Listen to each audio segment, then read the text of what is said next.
Okay, Chair, I'll hand the meeting over to you. We're now streaming live on YouTube. Thank you very much. Good afternoon, everybody, and welcome to East Devon District Council's virtual Cabinet meeting for the 8th of October 2020. I am chairing the meeting. I'm Councillor Paul Arnott, the leader of the council. I'd like to welcome anyone watching this meeting via live streaming. Everybody here today is taking part remotely, so this is also being live streamed, and please bear this in mind throughout and mind your language. Also to remind you that we are also governed by our members' code of conduct at this stage.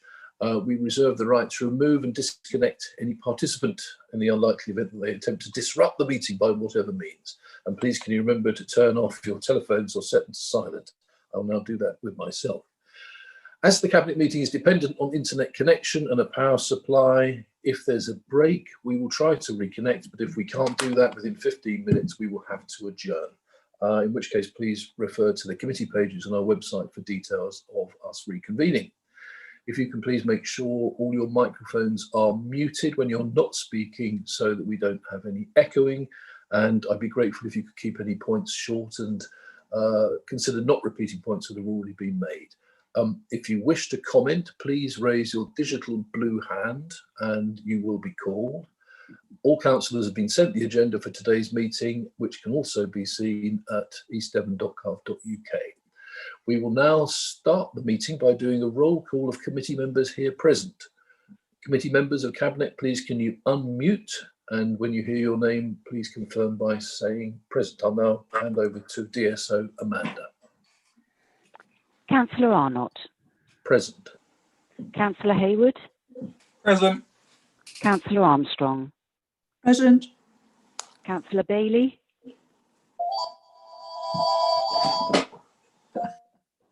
Councillor Young. Present. Councillor Ledger. Present. Councillor Loudon. Present. Councillor Miller. Present. Councillor Rickson.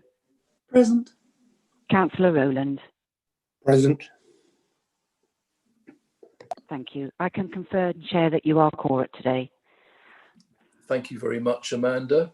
So we go to the agenda now. Agenda item 1 is public speaking, but as I understand it, there are no members of the public registered to speak at this stage. Is that correct? It is. Thank you very much, Amanda. Agenda item 2 then is the minutes of the previous meeting, which was, of course, the 30th of September. If anyone has a comment on those minutes, could you please do so by raising your blue hand?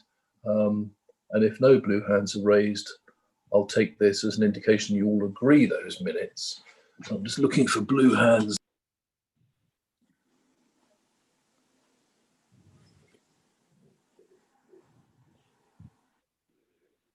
Is the deputy leader in? I think the leader's Yes, Henry. I think the leader may have, the chairman may have inadvertently disconnected himself while he was pressing the continue button.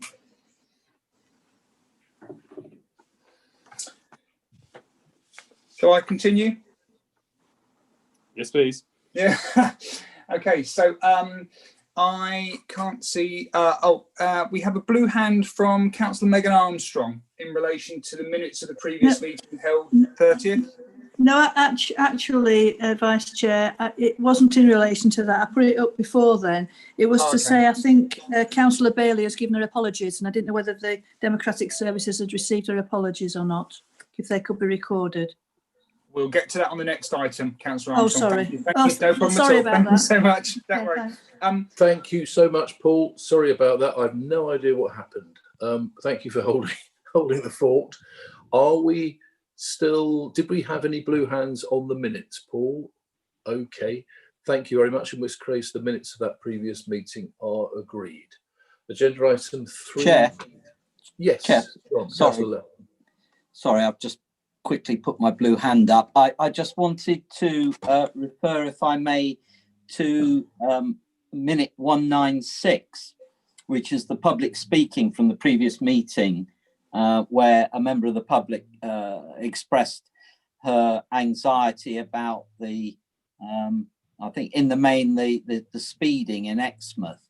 And I just thought I'd draw it to colleagues' attention that I saw on Twitter that the following evening the police quite literally swooped on the seafront at Exmouth, and 48 drivers were given speeding tickets, which I thought was quite an incredible number, frankly, certainly in an evening. So I just thought that adds to the story that resident was giving us last week. I hope you don't mind me informing colleagues of that. Thank you, Councillor Loudon, very much. I've always felt that the Police and Crime Commissioner was watching these meetings closely, and so who would have guessed it would have that effect so quickly? Councillor Eileen Wragg, please. Unmuted. I have another theory about that, which is somewhat cynical. Actually, what Marine Drive is not the seafront. A Marine Drive is Marine Way. And so I think that's the bus route as well. And there was a bus driver stopped for speeding as well. So it wasn't actually the seafront. That's Queen's Drive. Just for clarification. But I just thought it was a bit of a coincidence that somebody raised it, followed by the police action the next day. And I've got my own suspicion about that. Excellent. Thank you very much, both. Well, the plot thickens. I look forward to the next instalment when we next meet. Chair, thank you. Sorry, Yes. sorry. There was one other thing. I think that the airport minutes, so 21211, one of those which says resolved that cabinet resolved as a cabinet decision should actually be a recommendation to council. So number 2, which says supported the proposed business rate relief request within state aid limits to be funded through the enterprise zone programme, ought to be a recommendation to council. So if we can note that change, please. Thank you. Can we just explain why that's a recommendation, Henry, just so people understand? Simon's putting his hand up like a good boy at school. Okay. So I'll leave him to explain it, please. Okay. So Mr. Davey, please. Thank you, Chair. It's a discussion that me and Henry had after reading through the minutes. So basically, because it is a change to budget, although it's being funded by Enterprise Zone, it is actually an increase in budget. If it's a budget change, then it's council that need to approve. Okay. Thank you very much indeed.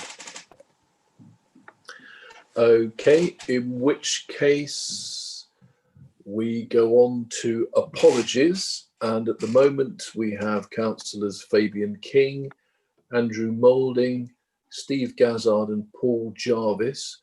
Are we aware of any more, Amanda? Yes, apparently, although I didn't receive it myself, Councillor Armstrong has said that Councillor Bailey has sent in her apologies as one of your cabinet.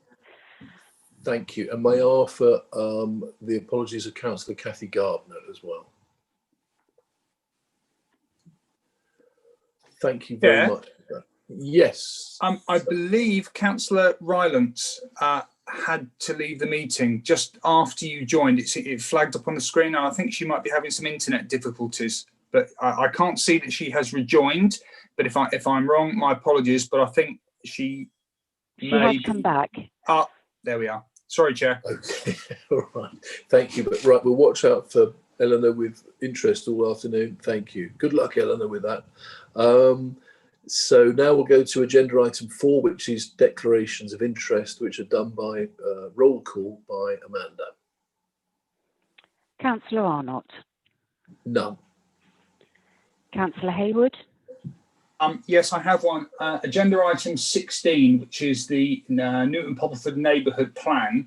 My interest isn't pecuniary, but it is a personal interest, and I deem that by virtue of me being the clerk to that council and having been very closely entwined with the creation of the neighbourhood plan in conjunction with the steering group, that I would be, by reason of predetermination, I'd be biased. So that's my declaration, and I'm wondering whether at that point in the meeting, if you could just eject me into the waiting room and then call me back in afterwards, as I don't think it'd be appropriate for me to vote on it. Okay. Can I ask Mr. Gordon next? Would you agree with Councillor Hayward's interpretation there, Henry? What, that he's biased or predetermined? Yeah, well, that he wishes to eject himself as well. To be, I mean, is that necessary? Do we think, or no? Just as long as he doesn't discuss it or vote on the matter, then he can remain in the meeting. But if he would rather be ejected, then that's fine. No, not at all. I just won't take part. Thank you. Don't take part. Thank you for that clarification. Excellent. Right, thank you. So that was declarations of interest. So That was, now... I only got to the second person. Oh, you Chair. did. I'm Can sorry. I carry on? Yes, please Okay, do. Councillor Armstrong. None, thank you. Councillor Young. None. Councillor Ledger. None. Councillor Loudon. None, Amanda, thank you. Councillor Miller. None. Councillor Rickson. None. And Councillor Rowland. None, thank you. Thank you. Thank you, Amanda, very much for that. Sorry to cut you off in your prime. Moving on to agenda item 5, which is late items. Well, practically the whole agenda is late items because it is mainly items that we have effectively carried over from last week. And you can see what they are under items 7 to 16, which we'll come to very shortly. Agenda item 6 is for confidential or exempt items, and we have no confidential or exempt items identified by officers should be dealt with in that way. So moving on quickly to agenda item 7, which, very sorry, with apologies, Simon Davey, I know you were warmed up for this last week. I hope you've still got a tiger in the tank and you're ready to lead us through the financial strategy 2021 to 2031. Simon Davey, please. Thank you, Chair. What I'm going to try and do, because I want to take you through the plan and refer to certain tables and paragraphs within the financial plan, is I'm going to try and present the actual pages of the agenda onto the screen. This may all go pear-shaped. So okay.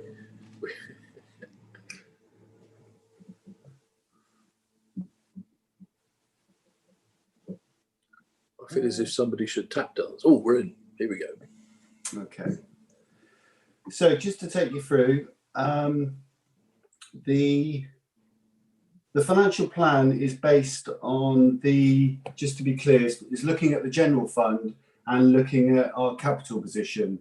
So the general fund covers all our day-to-day expenditure and running our various services. The only area outside of that is our housing revenue account, and we produce a separate business plan for that. So our financial plan covers the general fund and capital.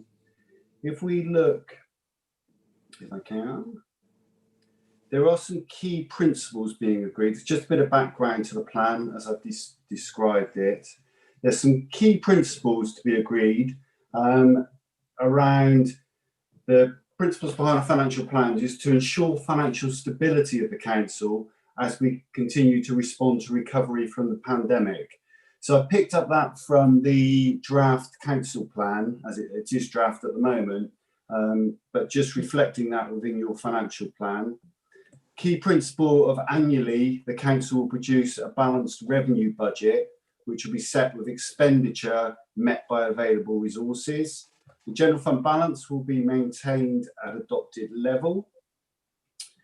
And then importantly, if necessary, we will balance resources from directing resources from low to priority areas to meet our objectives.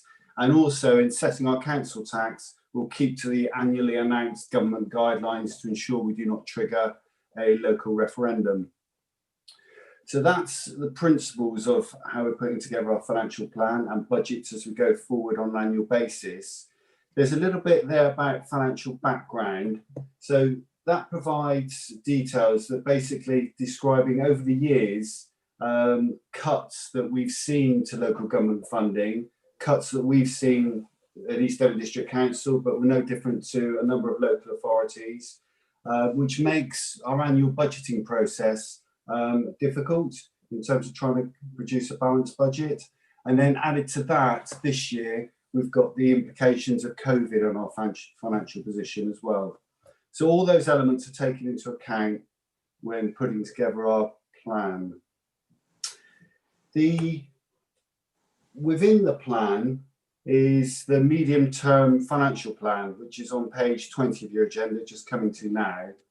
that financial plan looks at the next 10 years. It tries to project the costs that we see coming to us and the income that we should receive, and takes account of a number of assumptions, the main ones being around government funding, and we've reflected the implications of COVID as well within there. So if we look at the medium-term financial plan, it's based on a number of assumptions, and I'll just pick out a few key ones so members are aware of what's in that 10-year projection. So it's based on services as they are today, so the delivery of services as we currently have them provided to the public. No changes in terms of additional services or taking away any services, but it does take into account any specific demands that we're aware of, any legislative changes, and any elements like that, or contract changes, service level agreement changes. Those have been built into the medium-term financial plan, but it's under the assumption that the services that we're delivering today continue onwards. I've just noted a few specifics, more material items that have changed, and they're listed there, bullet pointed. So for example, we know we've got a significant change in the refuse and recycling contract coming up within the plan. So I've added an additional 615,000 going forward, and there's some capital requirements on that. Importantly, just to highlight to members, on the carbon reduction programme, in the current year, we've got 323,000 in our budget. What I've assumed going forward is that same amount the council allows for on an annual basis. That's quite a substantial sum and a significant commitment compared to a number of authorities, particularly district councils, but it is highlighting that doesn't meet the full requirements of our carbon reduction programme. So there is some further work to do there in terms of how we're going to meet that programme. But just to highlight, that amount has been put in for every year for the next 10 years. I've also reflected in the medium-term plan the effect of COVID and looking at our various income streams going forward, and I've made comment on that within the plan. So the key area that affects our finances is government funding. Two main influences around business rate income and new homes bonus. So with those two areas of income alone, they both bring in £1.5 million each into our general fund annually. So in the current year, we've got £3 million in our budget to cater for those two, and that helps pay for our services. Both schemes are under debate at the moment with government, and that's a key issue for us in that we don't know. Basically, with both those items, they could virtually come down to nil. So whereby we're getting 3 million at the moment, they could in time come down to nil going forwards. At the moment, within the medium-term financial plan, I've assumed we get the hit of those dropping significantly in 2022, 23. But importantly to highlight, we don't know that. It's still being debated by government. These changes have been talked about for a number of years. We thought they were originally going to come in a couple of years ago, but they didn't. So we're not sure of the timing, and we're not sure to the extent. I've taken worst case scenario that will basically, with business rates, we'll lose all our growth and it will come down to the minimum level. And with new homes bonus, I've just counted the year in question that we know the government will give us, but I haven't included any future years whereby they used to pay us 6 years new homes bonus, and then it reduced to 4. But I've just assumed that no new year commitments will come in. So those scenarios have been built into the medium-term financial plan. In addition, when I was putting the plan together, there was the added complication in terms of planning that we were promised a recovery and devolution white paper, which was billed as likely to affect the shape of local government. So it was also how I might reflect that into the plan. But since that point, I think recent press announcements are that's being put back another 12 months. So that perhaps is something to put on hold, but just watch carefully in terms of the effects it might have. So in terms of the agenda, on page 22, the report talks through significant details that members can read about business rates, new homes bonus, talks about council tax, the assumptions made on there, and then comes to a position financially of what that looks like. What does that picture look like? How do we plan? So if I just take you through that table. So if you look at the first set of numbers on the left-hand side, the 2021, that's our current budget. So accepting that you've got a report on the current budget in terms of the effect of COVID, when you set the budget for 2021, you had a balanced budget, and that's what an authority needs to produce, is a balanced budget. So our net cost of services for the current year is the 15,592,000. That's net costs. So expenditure is up in the order of 60 million, but by the time you take off fees and charges, etc., you come down to a figure of 15, 16 million. And then that's funded off by a number of items there. Council tax at 8.8, bringing you down to a balanced budget. So your resources equate to your expected expenditure. What the medium-term plan does is then run that through for the next 9 years, looking at our various expenditure, looking at things we know are going to hit us. Then what does that do to expenditure? So you've got your net budget requirement going up. So in 21-22, it's at 16.5 million, then it increases to 17.6 million. And then you look at your income lines, and you in 21-22, you've got your 15.8 million showing, with a deficit then of nearly 700,000. If you then move across the year, looking at the budget again in isolation, so if you just carry on with those budgets, those service costs, with the income that you think is available to us, you suddenly get a significant deficit in that year's budget of 3.7 million.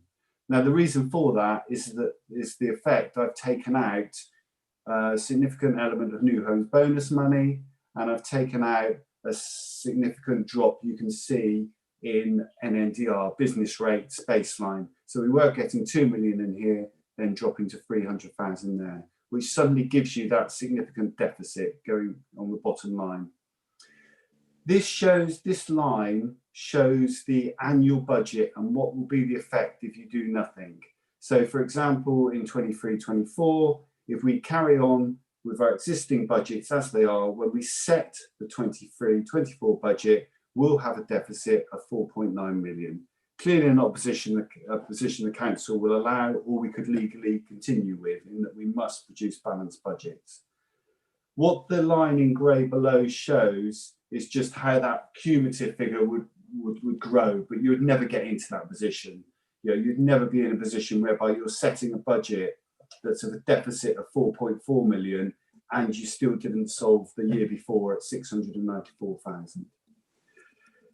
So trying to explain that a bit further, I think the next table to look at is this one. So it just pulls out from our medium-term financial plan the annual position. So that just highlights to you that for next year, we've got £694,000 to find. Our expenditure is greater than income by 694,000. The following year, so if you solved that 695,000 by either increasing income or reducing expenditure, another £3 million deficit arrives. And as I've just explained, the majority of that comes from business rates and new homes bonus, sort of changes in government policy on those two items. So in terms of the way forward, because that's a significant deficit to find on an annual basis, particularly in 22-23. So there are a number of things that are highlighted that we've used previously to help us fund our budgets. But I think another key table for members to consider is this one here, where I've pulled out that medium-term shortfall over the next 3 years, over the term of this council, if you like. So over that term, up to 23-24, you've got the 4.9 million pound to find. But if you split that between changes in business rates and new homes bonus, which accounts for 3.1 of that difference, And then the underlying difference of our service costs compared to our income is a 1.8.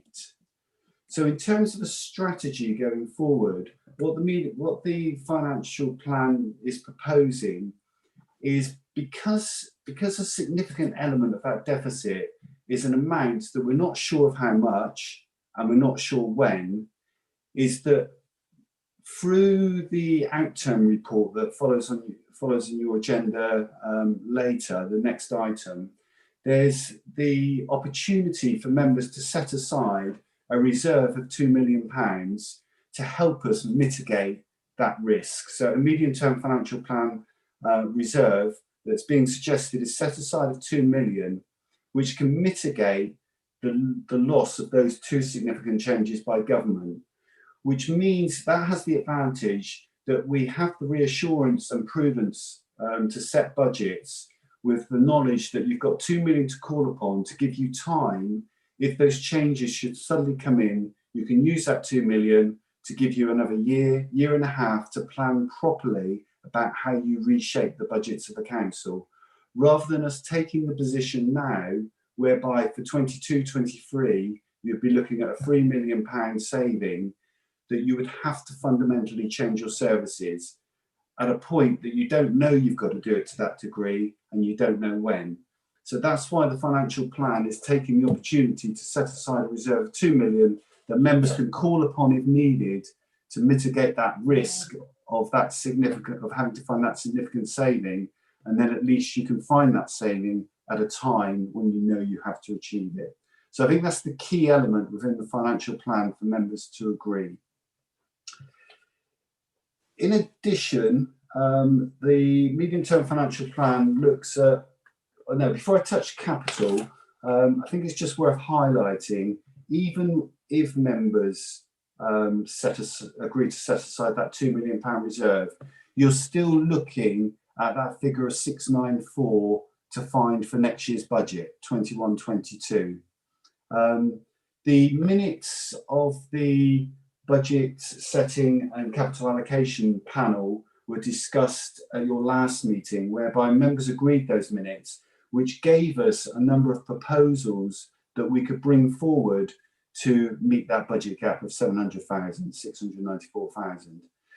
So with that recommendation to Cabinet, and that was approved, we can now as officers go away, build up those proposals, and then come back through the budget process to get your approval to implement them in order to produce a balanced budget for 21-22. And then working with that panel, we'll have continuous meetings now whereby other proposals will come forward, where we can look at how we're going to meet future budget gaps as well. Because that 3 million gap is still there, although you've mitigated it through a reserve, but at some point a large deficit will arise. So we need to work through how we will fill that gap. The rest of the financial plan considers capital. I won't go into too much detail on capital, other than to say the current programme is based on capital projects that we already know about. So they're included in that net capital expenditure figure, and we've included numbers that roll on. So a continuous programme that we know we're going to have to meet has been included within those numbers. And as you can see, that's how we plan to finance. The overall position has been financed. It's been allowed for in the revenue side. So everything that's presented there is funded. What won't be funded is any new schemes that come forward. And members will have to consider those as they come forward one by one. But the easy thing with capital is you can turn it off and turn it on. So you can decide, members can decide on a project by project basis, new ones coming forward, whether they can afford them and the priority of them. So that's all I wanted to highlight on capital. Thank you, Chair. That's the financial plan. Happy to take any questions.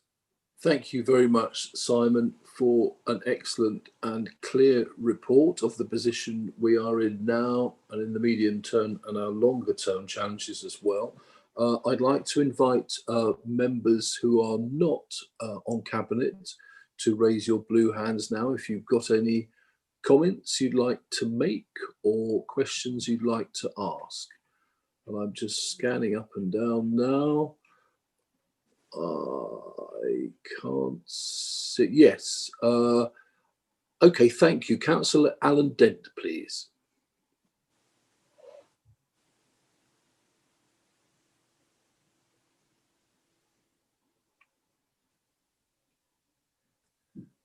Alan, if you're talking, we can't hear you at the moment. Yeah, muted. Sorry, rabbiting away with that. Okay, thank you. All yours.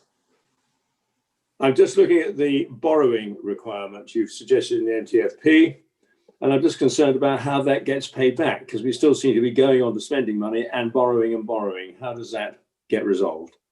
Yeah, so if you look at the capital table I've got up on the screen, the deficit figures, as you say, borrowing of 8.4 million, 1.6 million, 289,000. At the moment, that's being taken as internal borrowing. So we've got internal borrowing. So basically using your cash resources. You're not actually going out to the market and borrowing that from the PWLB. We've had for a number of, for the last couple of years, internal borrowing of about £8-9 million. We can keep to that level cash flow wise without actually having to go out and borrow it. We had a significant repayment of our internal borrowing last financial year from the significant receipt from the sale of the Knoll. So that brought us almost back to a fully balanced position. So internal borrowing of about £8-9 million is what's in our medium-term financial plan going forward in terms of revenue. So it costs us, I put in something like 240,000 a year, something like that. So I don't envisage that growing. And because of that significant capital receipt last year, it brought our borrowing level down significantly. So we can afford that 5-year plan within existing resources. Thanks, Simon, and thank you, Chair. Thank you, Simon. Thank you, Alan. Alan, is there a follow-up you'd like to ask, or are you happy with that? No, I'll allow this to go forward and see how my confusion reigns. Yes, I'm noting that as Councillor Dent wholly satisfied. Thank you very much. Okay, Councillor Eleanor Rylance, please. Thank you, Leader.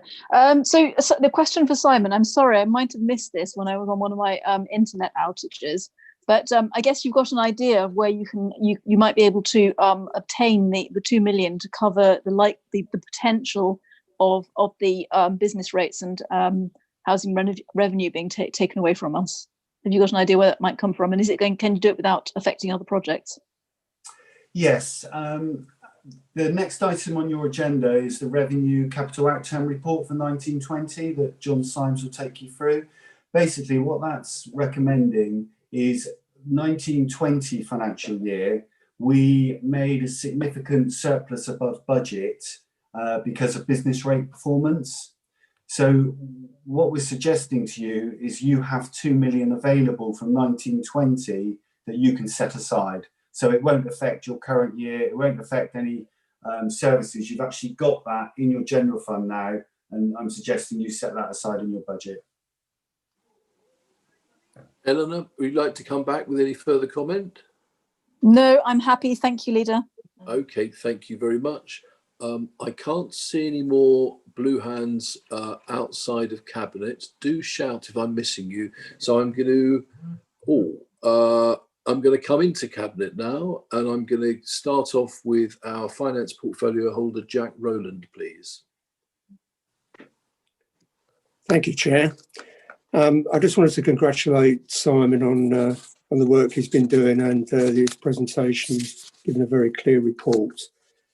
I just wanted to stress a couple of things as well. Simon and I have obviously had many discussions about this year's budgets and future budgets, and we're almost in a better position with that £2 million that's being suggested of using as a reserve for the medium-term financial plan, because we were thinking at one point that we wouldn't be able to use all of that, and we might have to use some of that to plug the gap in this year. I'm sure we're going to come on to that when we start talking about the next agenda item about the outturn for this year. But all of this, when you look at that medium-term financial plan as well, with the potential deficit, really does bring home that the lack of central government support for authorities now is really beginning to bite. And regardless of what was happening with COVID, we would still be looking at a situation where we'd need to be looking at the dual thing of reducing our costs and increasing the income. So that's still very much on the agenda as to what we need to be looking at. So I just wanted to emphasise those points. Thank you, Chair.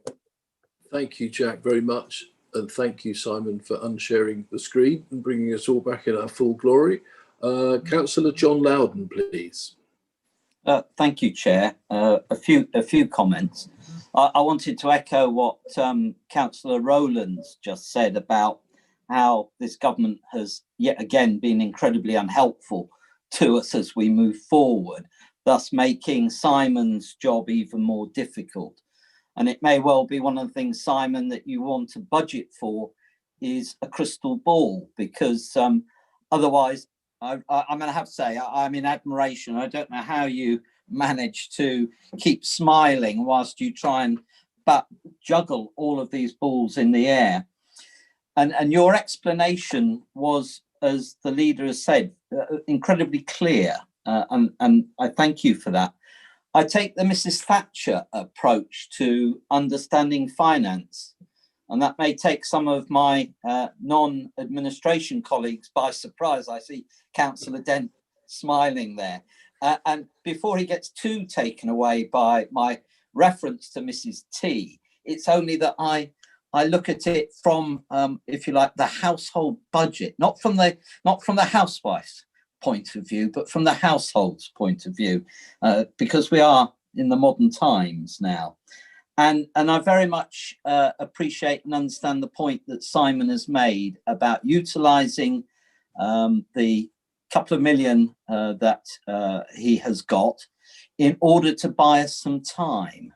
And I think I very much concur with that, because it would then allow us as a new administration, we're only 4 months old, it may feel a lot longer to some, but we can then look at our aims and objectives that we want to achieve, and we can then work with people like Simon to try and make sure that our aims and objectives and his balancing the budget actually are able to be in sync. So very much appreciate the report that you've given, Simon. Thank you. Thank you very much. In view of an agenda item coming up at full council, I think I'm going to remind everybody that the role of housewife is, I think, now domestic operative of either gender. Just putting that there. But anyway, the Councillor Paul Miller, please. Thank you. And I enjoyed another Margaret Thatcher reference from Councillor Loudon. He's been known to do this in the past.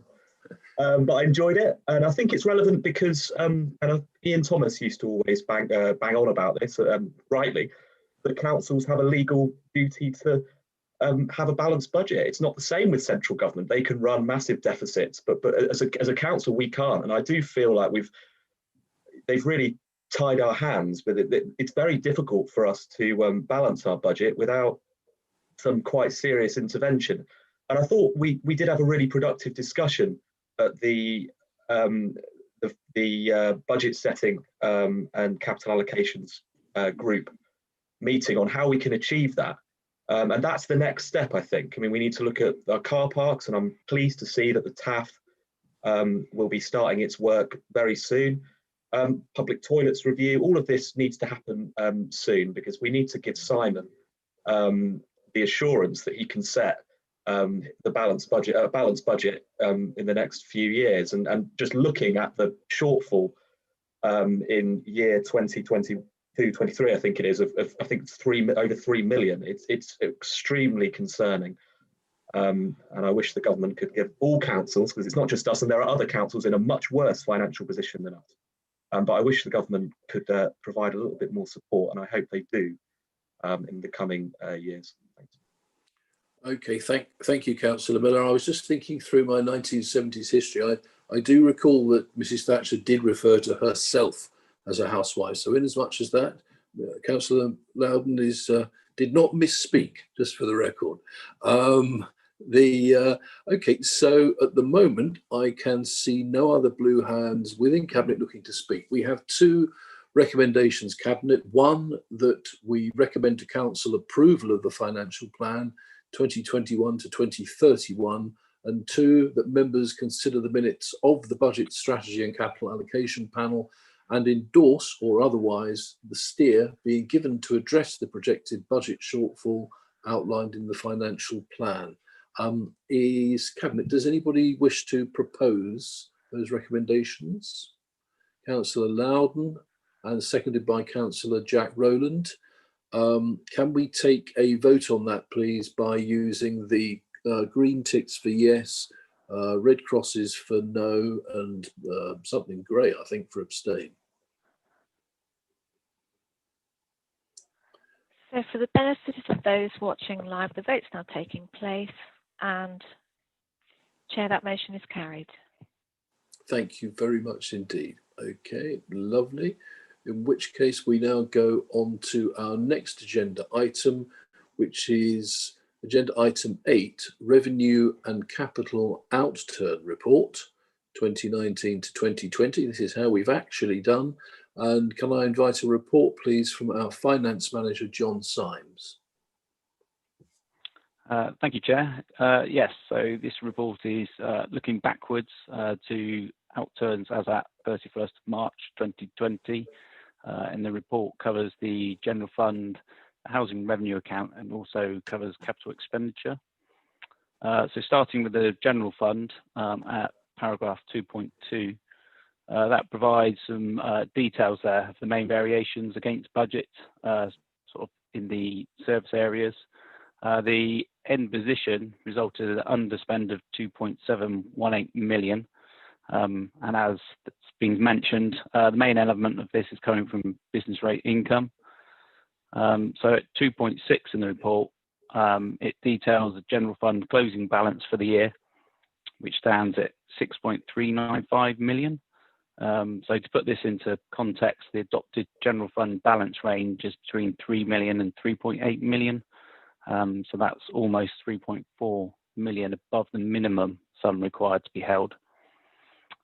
So with that being at that level, above the adopted range, yes, it's proposed through the recommendation, as just discussed, that 2 million of that balance is transferred to a new medium-term financial plan risk reserve because of the budget pressures outlined in the financial strategy. And then the remaining of that general fund is just held to mitigate the overspends in the current financial year, mainly resulting from COVID, and this will be picked up in the next report. So that's the general fund. Moving on to section 3 of the report, this covers the housing revenue account, which again has detail in their budget variations, but the bottom line led to a £959,000 surplus being added to the housing revenue account balance. And this now stands at just over £4 million. And I think that's at 3.2 in the report. The final section of the report covers capital expenditure for 2019-20, and the net capital expenditure of 13.327 million having been spent. So that's just a run through there. Thank you, Chair. Okay, thank you very much, John. We have two recommendations there, which members will see on the agenda. I'm just looking to see if there are any members outside of Cabinet who would like to ask a question or pass a comment. And I cannot see any there at this stage. Shout if I've missed you. Councillor Eleanor Rylance, unless that's an old blue hand. No, it's not an old blue hand. It's a current Okay. blue hand. Lovely. I just wanted to ask, employee vacancies, is that causing us operational problems? I mean, are we heaping too much work onto remaining people? I see that there's a saving from vacant posts, and I'm just wondering whether that's causing us problems. And obviously, it's not been the best time to recruit anybody. I don't know if that's a question for John, really. Simon looks like he's very keen to answer this one. Sorry, Chair, I should have put my blue hand. Yeah, I can take that one. I mean, it's with the budget, we budget for a full complement. So we budget as if all posts are filled for the full year. In reality, because of turnover, you will get some gaps in the budget. Even if you place someone straight away, you've at least got a couple of weeks whereby that post is vacant, and that's mainly where those savings come from. But by budgeting for a full complement, it does give you that flexibility that if you need to bring someone in quickly, you've got the budget to do it. So if we need to use agency while we're trying to fill a place, if we need to recruit, and it's going to cost us a sum to find the right person, by allowing a full budget allows you to take those actions. So it's not a significant percentage in terms of the overall budget. I think the amount's quoted, isn't it, in terms of? It's 245,000. I just asked, it's like quite a lot of 14 money. million. Okay, that kind of puts it in context, but it just looks like probably 5 or 6 people down, really, to me, or maybe more. But, if I can share, it will be significantly more. It's probably in the order of 20 people, but gaps with those 20 people. So it's not that you're it's not one post vacant all year. You see what I'm saying? Yeah. Okay. Thank you. That explains it. Thank you. Thank you, Eleanor. Thank you, Simon, very much. Again, looking for any comments or questions from outside of Cabinet, and I see none at this stage. So can I bring it back within Cabinet, please? Would anybody like to make any comment there? Or are we simply moving to the recommendations, which are that we consider and agree the outturn position for 2019-20, including the implications and proposals relating to the balances and reserves held by the Council. And secondly, that we specially agree that £2 million is transferred from the general fund balance to create a new reserve, medium-term financial plan risk reserve, and the general fund balance is then retained at 4.395 million as detailed in 2.7 of this report. If we're all happy with that, could somebody propose that, please? Jack Rowland, thank you very much. May I have a seconder? That's John Loudon. Thank you, John. If we can now go to a vote on that with green ticks for yes and red crosses for no. Thank you. Okay, for the benefit of those watching us online, the vote's now taking place, and that is carried, Chairman. Thank you very much, Debbie. Indeed. Where are we? Let's just get rid of that. Thank you. We now move on to the next agenda item, which is agenda item 9, Financial Monitoring Report 2020 to 2021. And again, we ask for a report, please, from our Finance Manager, John Symes. John. Thank you again, Chair.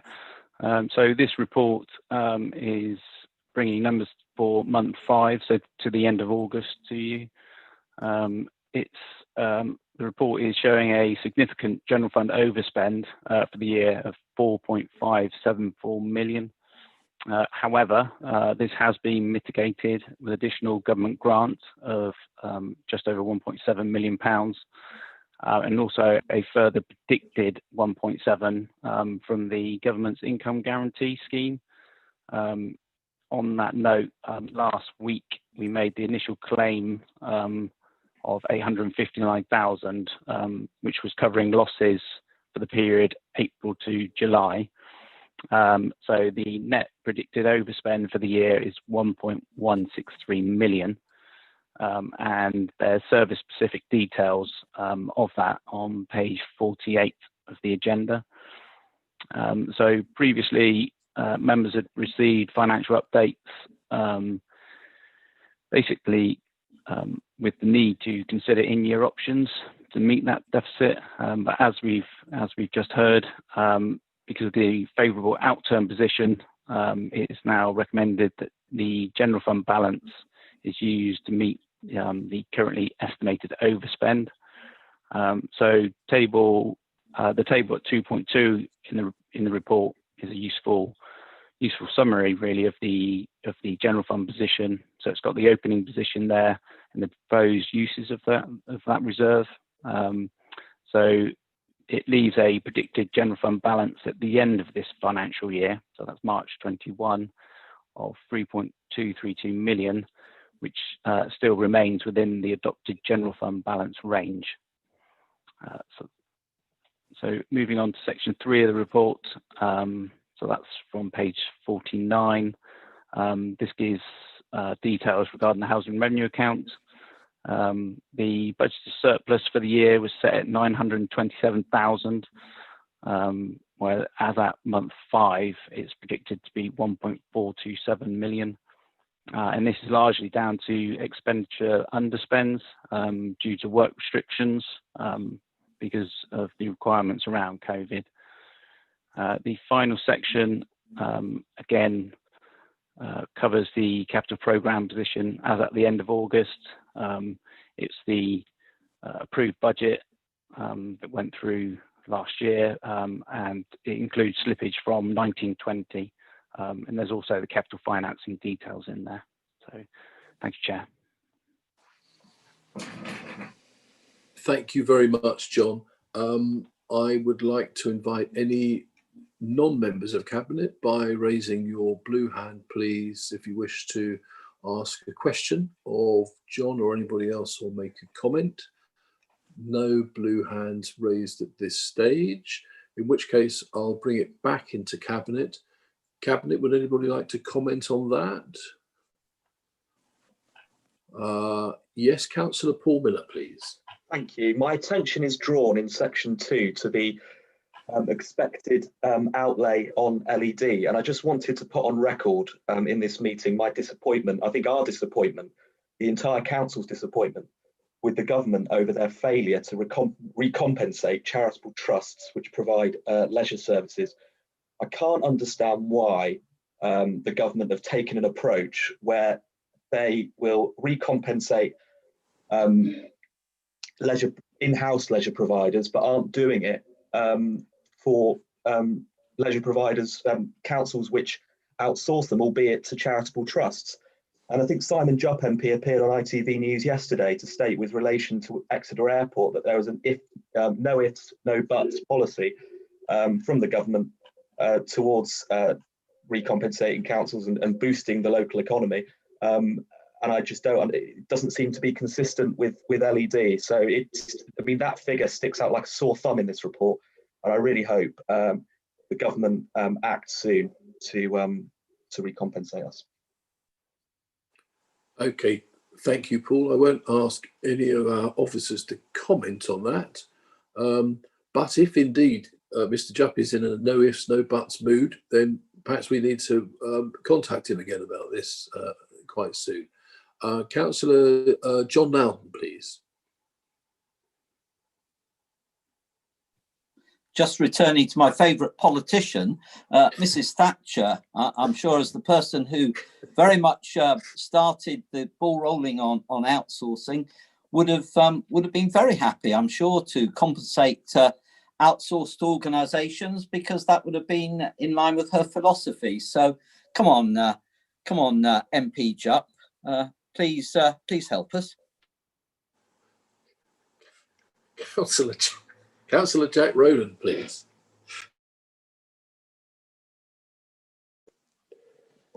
Yeah, thanks, Chair.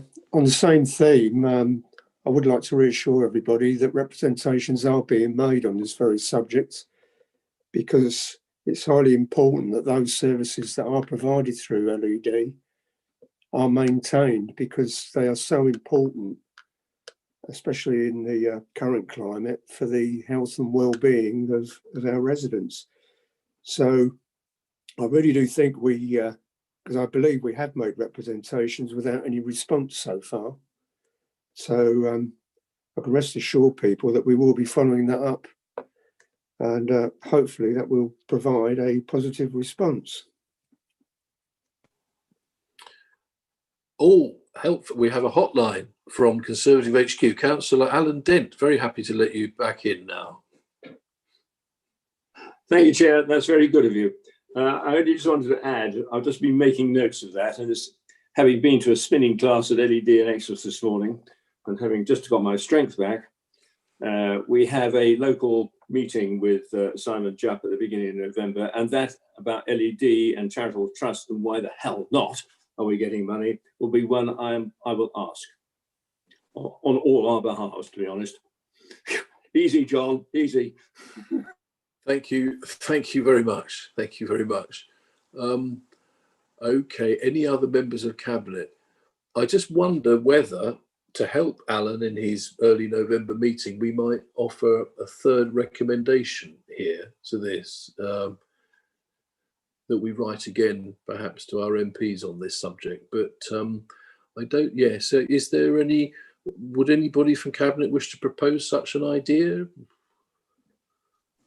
Certainly, Chair. Okay, Councillor Hayward. Anybody like to second that? Yeah, me, and I think it needs to be recommended to council, so the council can, because these are, believe these are recommendations to council, and I think it'd be very powerful if council, which meets in a couple of weeks' time, can unanimously agree that we need to contact the MP. So it's not just the Cabinet; it's the entire council. Okay. We need wording to the effect that we write later today, though, don't we? Or tomorrow morning as well, because tempers fugit, although it comes to council. So I don't know if somebody would like to think about some wording on that. Just looking at anybody, any other blue hands? None at this stage. Anybody got any ideas on how we might word a third recommendation in there? Councillor Loudon, pulling from his blue handbag, or he's waving paper at me anyway. No, I turned my paper over to put pen on it to try and start thinking about it. Then you interrupted me, Chair. Oh, okay. In which case, would anybody like to pass any more comment on this financial monitoring report of the 5th of August 2020? Chair, just in respect of a possible wording for a third recommendation. Thank you. This is for members of the public. This is Mark Williams, our CEO. Thank you, Mark. Yes, please. I think it's just that recommendation 3, that Cabinet agrees that a further letter be sent to our 3 MPs highlighting the situation with regard to the LED Charitable Trust, and that their request be sought to lobby government for a change in the funding proposals for charitable trusts. Thank you, Mark, very much. And I think, I'm assuming that Amanda or Debbie or somebody has got that, or you may be in a position to WhatsApp it through to them or Henry quite soon. So, Cabinet, can we take a vote on that? Sorry, can we add as a matter of urgency, just to the end of, sorry to interrupt, Paul, I just have my hand up. Okay. To Mark's wording, as a matter of urgency. Okay. Mark, what's the best way for us to add that recommendation in such a way that all of our Democratic Services team have got the wording? I can finalise the wording later and prepare a letter tomorrow, hopefully, to go out. If not tomorrow, then definitely Monday at the latest. Okay, thank you very much. All right, Cabinet, I think we understand what that wording is going to be.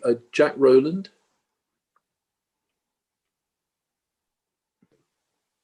Thanks, Chair. I only had my virtual blue hand up for a while because I was going to suggest a wording, but I really can't improve on what our CEO has come up with.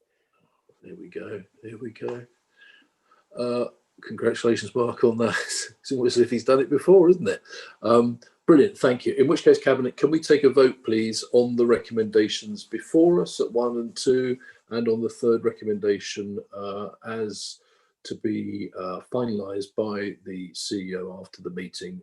Green tick for yes, red cross for no, please.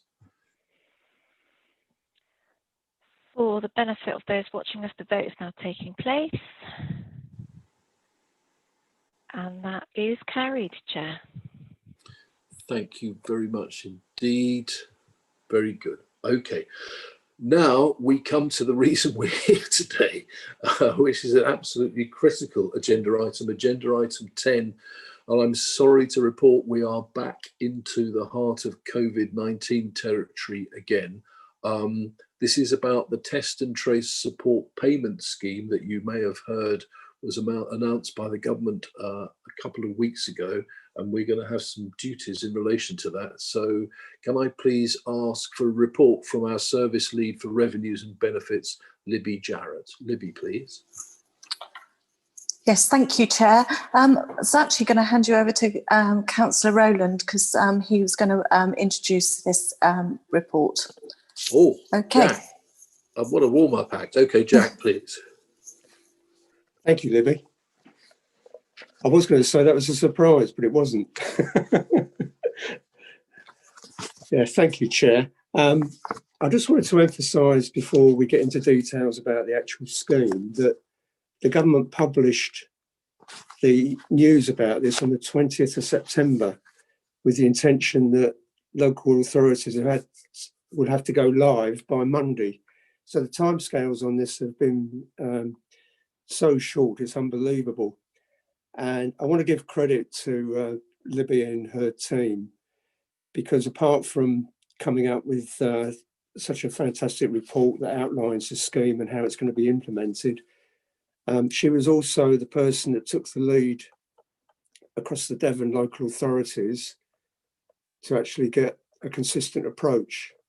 And so all credit to her, because I'm sure that's been welcomed. And I'm never cease to be amazed by how quickly our employees come up with the goods in such a short time scale in this pressured environment at the moment. So broadly speaking, the scheme falls into two parts. It's the first part involves the statutory part, which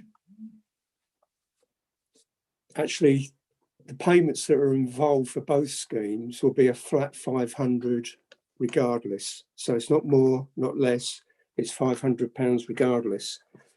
And the statutory part of the scheme is really for those people that have had to self-isolate or been in contact with somebody where they're advised to self-isolate and they're already in receipt of benefits but are also employed and on a low wage. The discretionary part of the scheme is where people may be very much in the same boat, but they're not in receipt of any benefits. You can see from the report that the amount that's been allocated to East Devon District Council for the standard scheme is £46,500. Now that can be topped up if that amount is exceeded.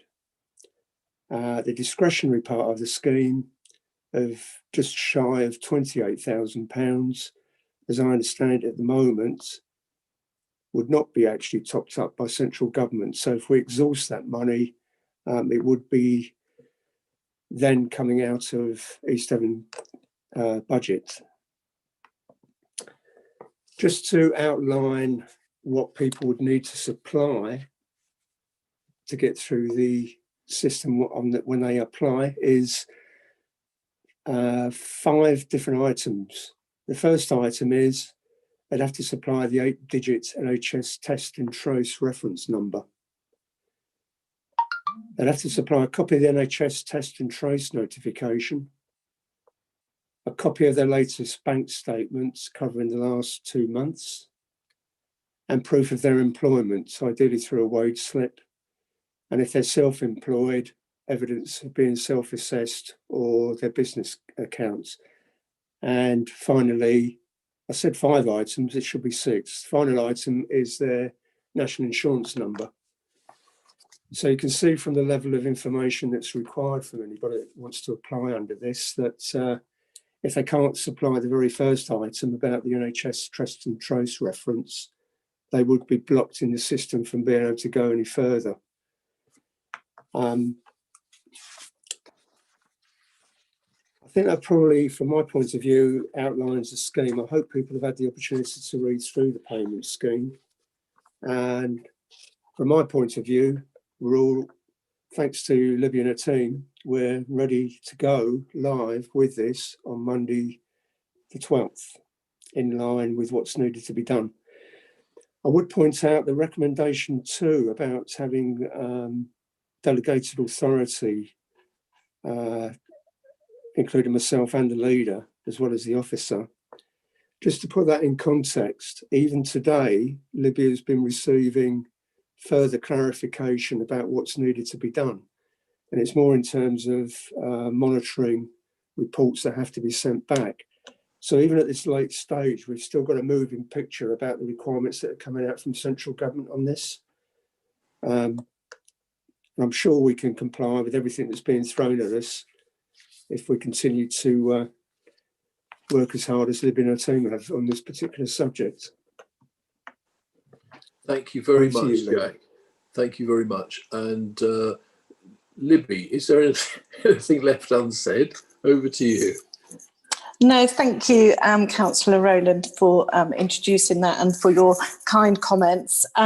Just to add some further information, that we did receive further guidance, it was yesterday evening, regarding additional requirements for the scheme.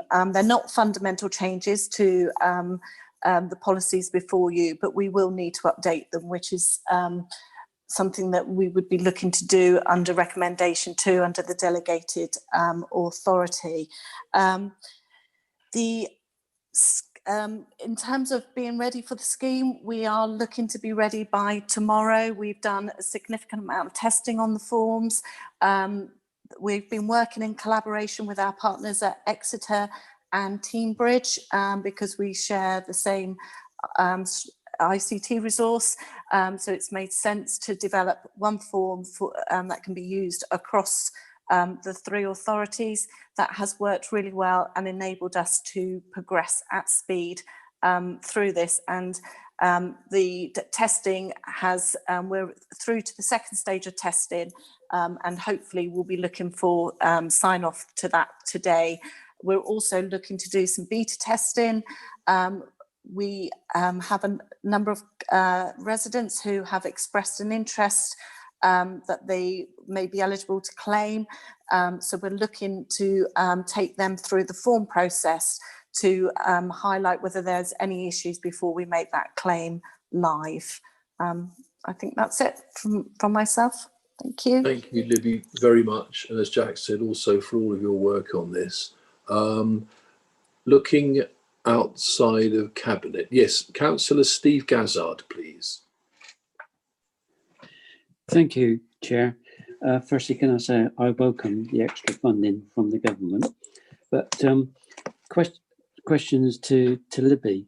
How are we going to get this message out to people that are entitled to claim this? Do we have any idea how many people this will help from previous schemes that we've run? And can we get any information from NHS that will help you to process these claims, please? Yeah, Libby, please, if you can.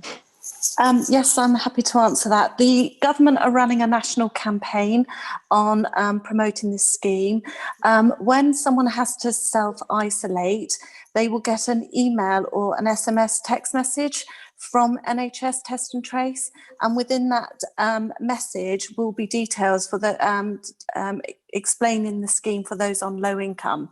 There's also it was actually advertised on the radio this morning. The government have launched that through the media, and we're also working with our communications team in supporting local promotion of that.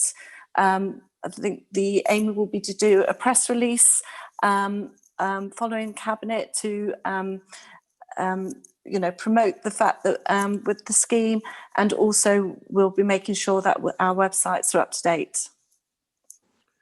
Thanks, Libby. I can't remember. Did you mention Steve had a question about the NHS, didn't he? I think. Yes. In terms of numbers, was it in terms of NHS? They are promoting the scheme through their Test and Trace app. The second question was over the numbers. Obviously, we're limited on who we can support through the levels of funding that we've got, and as the report highlights, there's 93 people that could be supported through the main scheme and 55 through the discretionary scheme, although government are keeping that under review, and we are having to do regular monitoring reports. So it may be that further funding will be made, but at this stage, that's the funding that we're working within. I think that covered those questions. Yes. Thank you, Libby. Thanks, Steve. Thanks, Libby, very much. I cannot see any other blue hands outside of Cabinet, so I'll bring it back in now. Councillor Paul Hayward, please. Thank you, Chair. You'll be delighted to hear that, actually. I'd like to applaud the government for this scheme, quite naturally. Firstly, because it includes an element of administration funding, so that this authority isn't expected to sort it out of its own account. We get some money to provide the administration resource, and there will evidently be, and a lot of it's already been done by Libby and her team, but there will be more, because anything that involves discretionary funding requires scrutiny, it requires fraud checking, and so there will be costs, and I'm delighted that there is some administration funding. Similarly, I'm delighted that beyond the 93 eligible claimants, the government will top it up, and that's good to hear, because 93 claims isn't very many. On the downside, of course, there's the fact that, yet again, we're being asked to carry out schemes with barely 2 minutes notice. And again, thanks must go to Libby and her team and other officers for pulling this out of the bag. Councillor Rowland's already touched on that. The other downside is the discretionary scheme. So I appreciate that it's under review, but 55 possible claimants out of a population of East Devon of 145,000 people. It could be gone in 10 minutes. So that, I hope, will be considered by government, and if it's necessary to go into this and it becomes pertinent, that government will open its ears and listen to entreaties to open its purse strings a little bit further.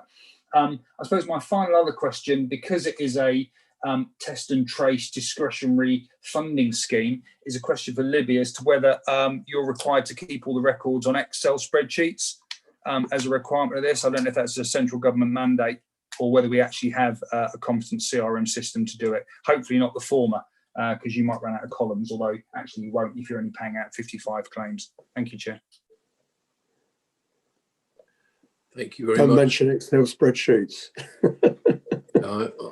I'm guessing that was a deliberate reference there from Councillor Hayward. I've only just mastered Excel spreadsheets, so I'm impressed that test and trace is being done on it, but I know many others aren't. Councillor John Loudon, please.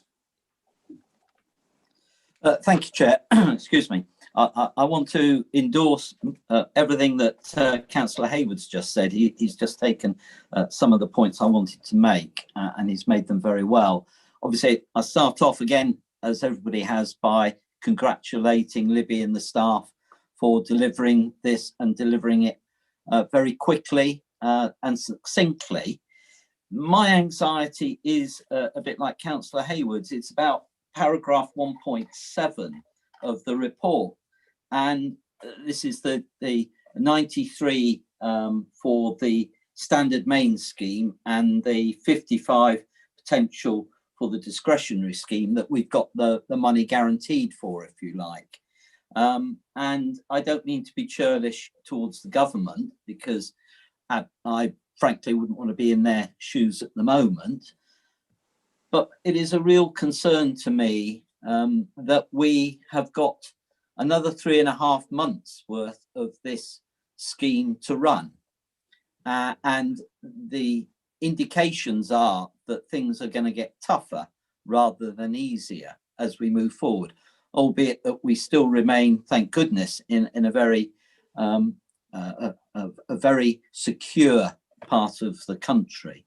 And I think what I would want us to do, and it may well, Chair, be that we have to add another recommendation to the report, is that we need to keep this under review and monitor as it will be done. and that if we think that our residents are going to fall foul, any residents going to fall foul of not getting the money just because there is either a time lag or there is no more money coming forward, then we need to, like previously, engage with our MPs to get them to get the message down the hotline into the Cabinet Office in order to support our residents. So I would add something along those lines, Chair, as a further recommendation. Thank you.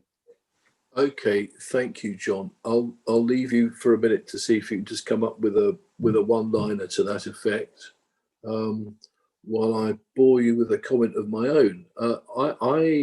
I really share everybody's worries on this. I don't like doom-mongers at all, but this doesn't feel good at the moment. In general, and outside of this particular issue, there's no promise about furlough. There's no promise about helping out businesses at all. I don't know where our hospitality sector is going to be going over the next month or so. Don't know what kind of a Christmas it's going to have. But in my personal view, unless the government helps to the same scale as it helped before, which was very welcome and I think well judged by and large, we're going to be in big trouble. One of the reasons I say that with great reluctance is that it's 40 years ago this week that I arrived as a student at Exeter University for the first time. And God bless the place, but there are hundreds and hundreds and hundreds of cases of COVID there now. And it is not at all unlikely that those cases will break out of Exeter. And this would be tragic. I pray that it doesn't happen, but if it does, it would be so sad that that is a consequence of the policy regarding universities going back perhaps a term early. So this sits in a slightly gloomy context, but let's hope for the best and have a sort of Donald Trump style instant cure outcome of some kind. John, has that given you enough time to work up a third recommendation? Yes, it's a bit sloppy, to be honest, and it was the fact that having recalled Mrs. T, you're now recalling Mr. T, and I know which one I prefer. Anyway, right, it's something like, how about this? To monitor and review the payments made, and if necessary, to lobby government via local MPs should the funding pots not be sufficient to support all relevant residents, or words to that effect. That seems pretty clear to me. I hope somebody in Democratic Services has got a note of that. Can somebody shout if they have? I can type it and wing it over. Okay. That would be helpful. I have got a note, but maybe not word for word. So yes, I'd appreciate that. Thank you, Councillor Loudon. Can it wait till after the meeting, please? Of course. Thank you.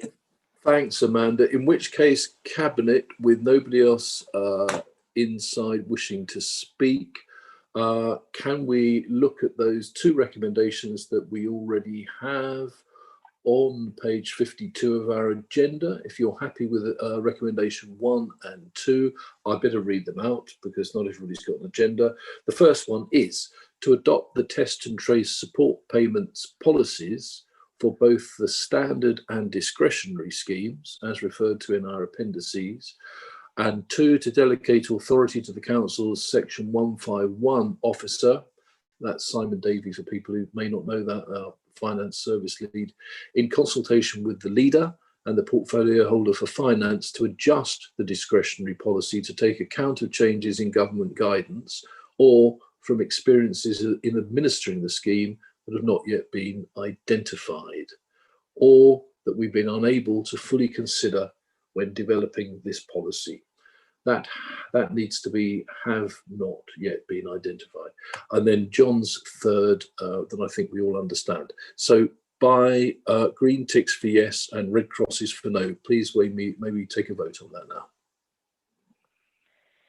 For the benefit of those watching us online, the vote's now taking place and that motion is carried, Chair. Thank you. Thank you very much indeed for that. Right, Now, turning to the future, slightly more jovial matters. Well, not jovial, but you know, it's very constructive. So, can I now go to agenda item 11, which is the subject of member champions? And to introduce that, perhaps with a short report, we've got our strategic lead for governance and licensing, Mr. Henry Gordon-Lennox. Thank you, Chair. I suspect that perhaps the portfolio holder might like to introduce this one. Very good. I'm very happy to. I was just going by the script actually, but I think Councillor Miller might have a treat for us. So, Councillor Miller, Henry. You're in the starting blocks. Off you go. Thank you, Leader. Yeah, and my thanks firstly to Henry, the strategic lead for governance, for his work with me on this, on my review, and his advice on a new protocol in the Constitution, which is in his report. I also like to thank Sarah Jackson, who helped me with this report as well, and her advice was invaluable on it. At the last overview, there was a question from, I think it was Councillor Bond, asking for the rationale for why the 27 lead members were removed at the annual meeting, or what was in effect the annual meeting. I just wanted to put the record straight on that. The reason we came to that decision was that the system, in our view, had become unwieldy and unfit for purpose, and it was considered that it was placing an unreasonable burden on the Democratic Services team for no identified benefit. Some positions were vague and it appeared had no real purpose. Some overlapped with cabinet positions as well. We found that the lead members were not receiving the right support. I mean, one lead member said in my review that he didn't even realise he was one. I undertook a review, and as my report shows, if anybody's read it, I asked the majority of lead members a few questions which helped me understand the value such positions had. The results of my questions suggested a significant reduction in these positions was appropriate, and I identified 4 issues which I felt are very important in their own right, and this, particularly during the times we live in. So the first, they include, or they are, mental health champion Tony Woodward, and Overview welcomed the recommendation of a member champion at their last meeting. I don't feel I need to repeat any of that now, that can be found in the minutes. Culture, Joe Whibley, our local cultural institutions from the Manor Theatre and Sidmouth to the Blackmore Theatre and Exmouth are facing worrying financial times as a result of COVID, and we take culture very seriously at this council, which is really good. And Joe already works closely with the team at the Thelma Hubert Art Gallery. Sport, Vicky Johns, she already was the sport lead member, but she was proven to be engaging with members of the public. And again, there's not been a more important time in recent history to promote the value of exercise and sport due to the restrictions. And fourthly, Armed Forces, Alan Dent, as a veteran himself, and with East Devon having such a large veteran population because of Lympstone Commando, it felt right that Alan be the champion for the Armed Forces, not least because of his work he's already doing to campaign against veterans being subject to vexatious allegations. So in conclusion, all the councillors mentioned above have particular interest and expertise in these areas, none of which fit neatly into one cabinet portfolio and transcend various cabinet portfolios. We feel having 4 to begin with will mean member champions have the potential to have far more influence and a greater amount of officer support, and will allow the cabinet to give the champions focus on leading campaigns and working with local, regional and national organisations to further these 4 important topics which are so salient in East Devon. Thank you. Thank you very much, Councillor Miller. I'm looking for questions now, and can I invite Councillor Brewster Sarum, please? Thank you, Chairman. Good afternoon. As a former lead member myself who took part in the questions that Paul has alluded to, I can see that his review has clearly identified those roles which would be of significant benefit to the council moving forward. And I hope that these roles will be of great benefit, particularly in relation to our poverty strategy, our climate change emergency, which we must not forget, and the health and well-being of everybody. I particularly think that it's excellent that we've got mental health champion, cultural champion, a sports champion, and of course, not to mention Alan and the armed forces. So I think it's an excellent thing that Councillor Miller has done, and I heartily commend it to all members. And I thank you for giving this opportunity to speak, Chairman. Thank you. Thank you, Bruce. Thank you very much, Councillor Tasaram. I'm very much hoping next time Councillor Dent may turn up in uniform or something, or at the very least a peak cap, just around, because we've got November the 11th coming on soon as well, haven't we? So he'll be on duty then. Looking outside, Councillor Steve Gazzard, please. Thank you, Chair. I welcome Councillor Miller's report and would like to offer my congratulations to the 4 people that are taking on these tasks, and I'm sure they will do an amazing job. But if there's any help that I can give them, I'll be more than happy to assist. Thank you, Chair. That's lovely. Thank you very much, Steve, for that comment. Here he comes across the parade ground, Councillor Alan Dent. Thank you, Chair. Yes, I've actually been the informal representative for this council as the Armed Forces Champion for the last 2 or 3 years. And I actually do support a local group of veterans who used to meet before lockdown occurred on a weekly basis in our local parish church hall.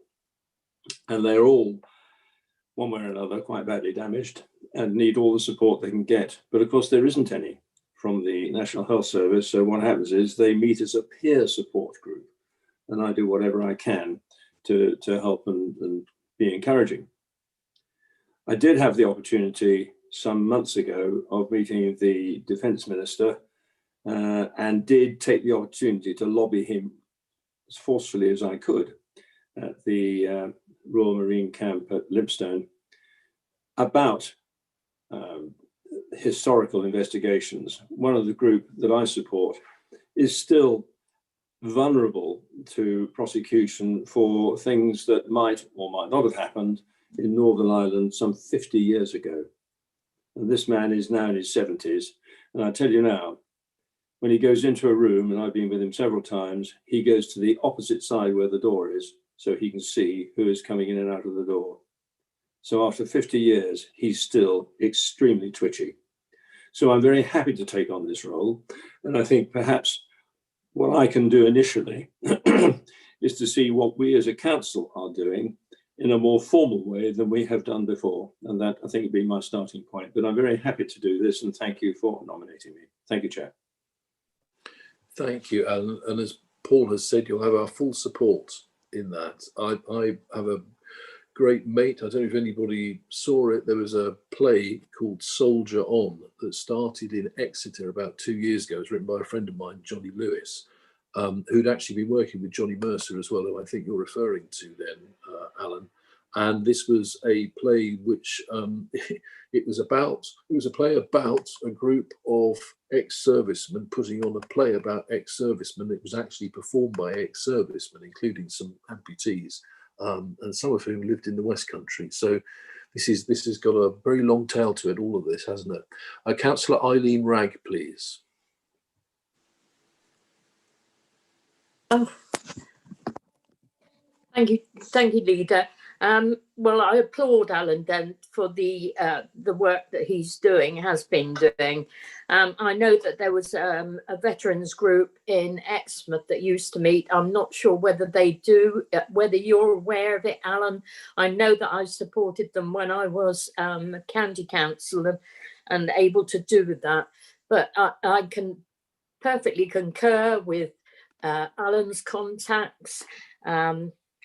My background is that I was formerly married to a Royal Marine who served in Northern Ireland at the height of the Troubles.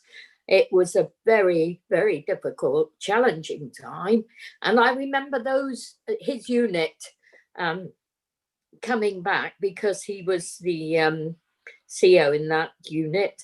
And they'd come back and they'd gather in Exmouth. But if they were walking down Roll Street, they'd be looking up at the windows for snipers. It was very, very real. And I know that a former close friend, also in Northern Ireland at the time with that troop, it was 40 Commando, he actually has had letters, and he spends much of his time travelling he's got a home in Exmouth, but he travels because he's dreading the knock on the door.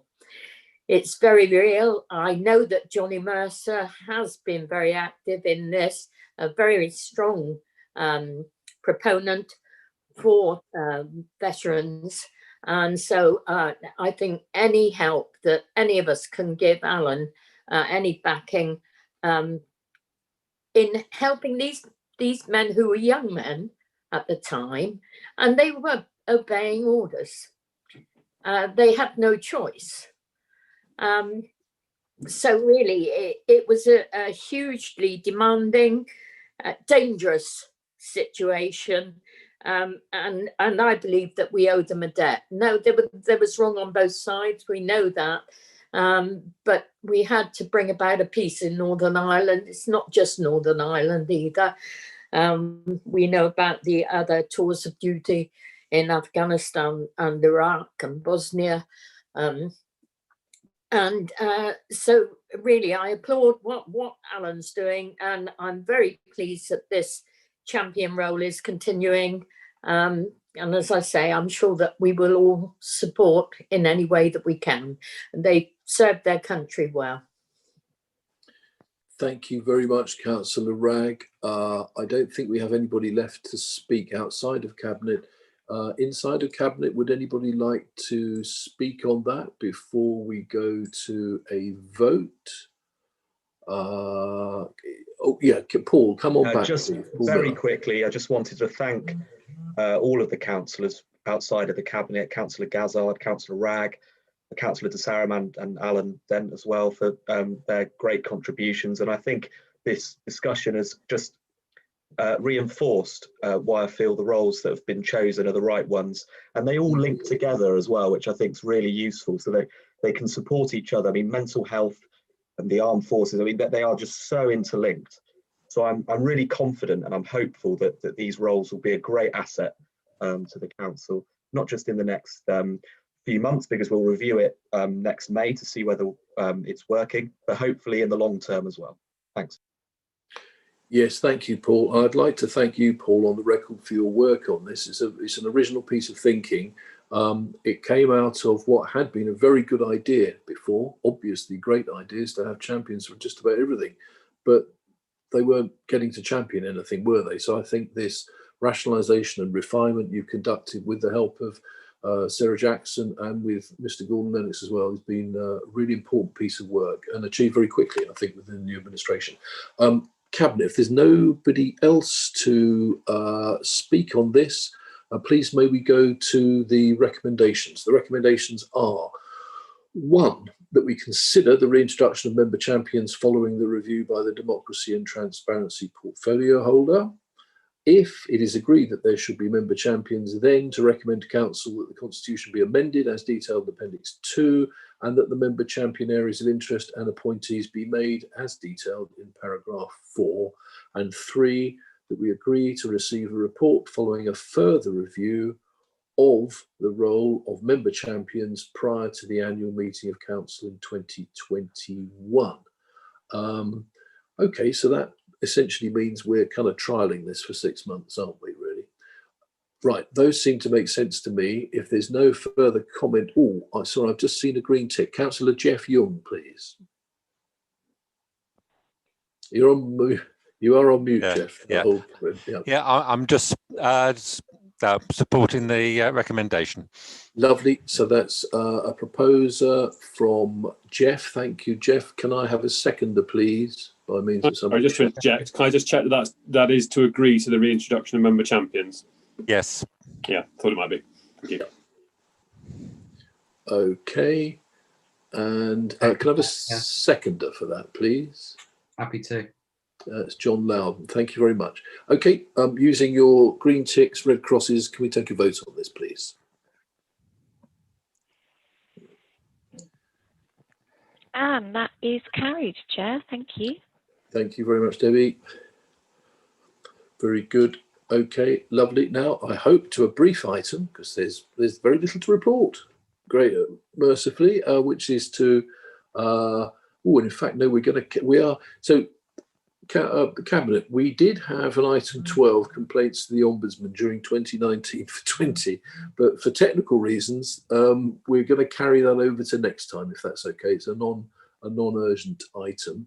So if we can then move on, and sorry, Ed, this may have surprised you because it can't bringing you in quite sharply here, to agenda item 13, which is the protocol for members' advisory panels on planning matters, and an update on that with Ed Freeman, if you're there, Ed.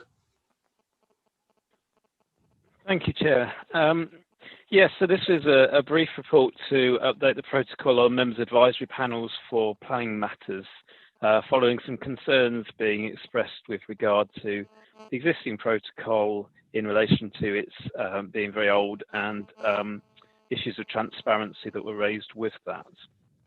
I think most members of Cabinet will be aware of the members' advisory panels and probably been involved in them in the past, but essentially they're a mechanism for members to engage with developers at the pre-application stage on a without prejudice basis. It's operated under a protocol that was adopted back in 2007 and has operated for many years on the basis of being arranged on an as and when basis. So I've carried out a review of that protocol in light of everything that's happened since the original and the concerns that have been raised. And there's a number of changes I'm recommending.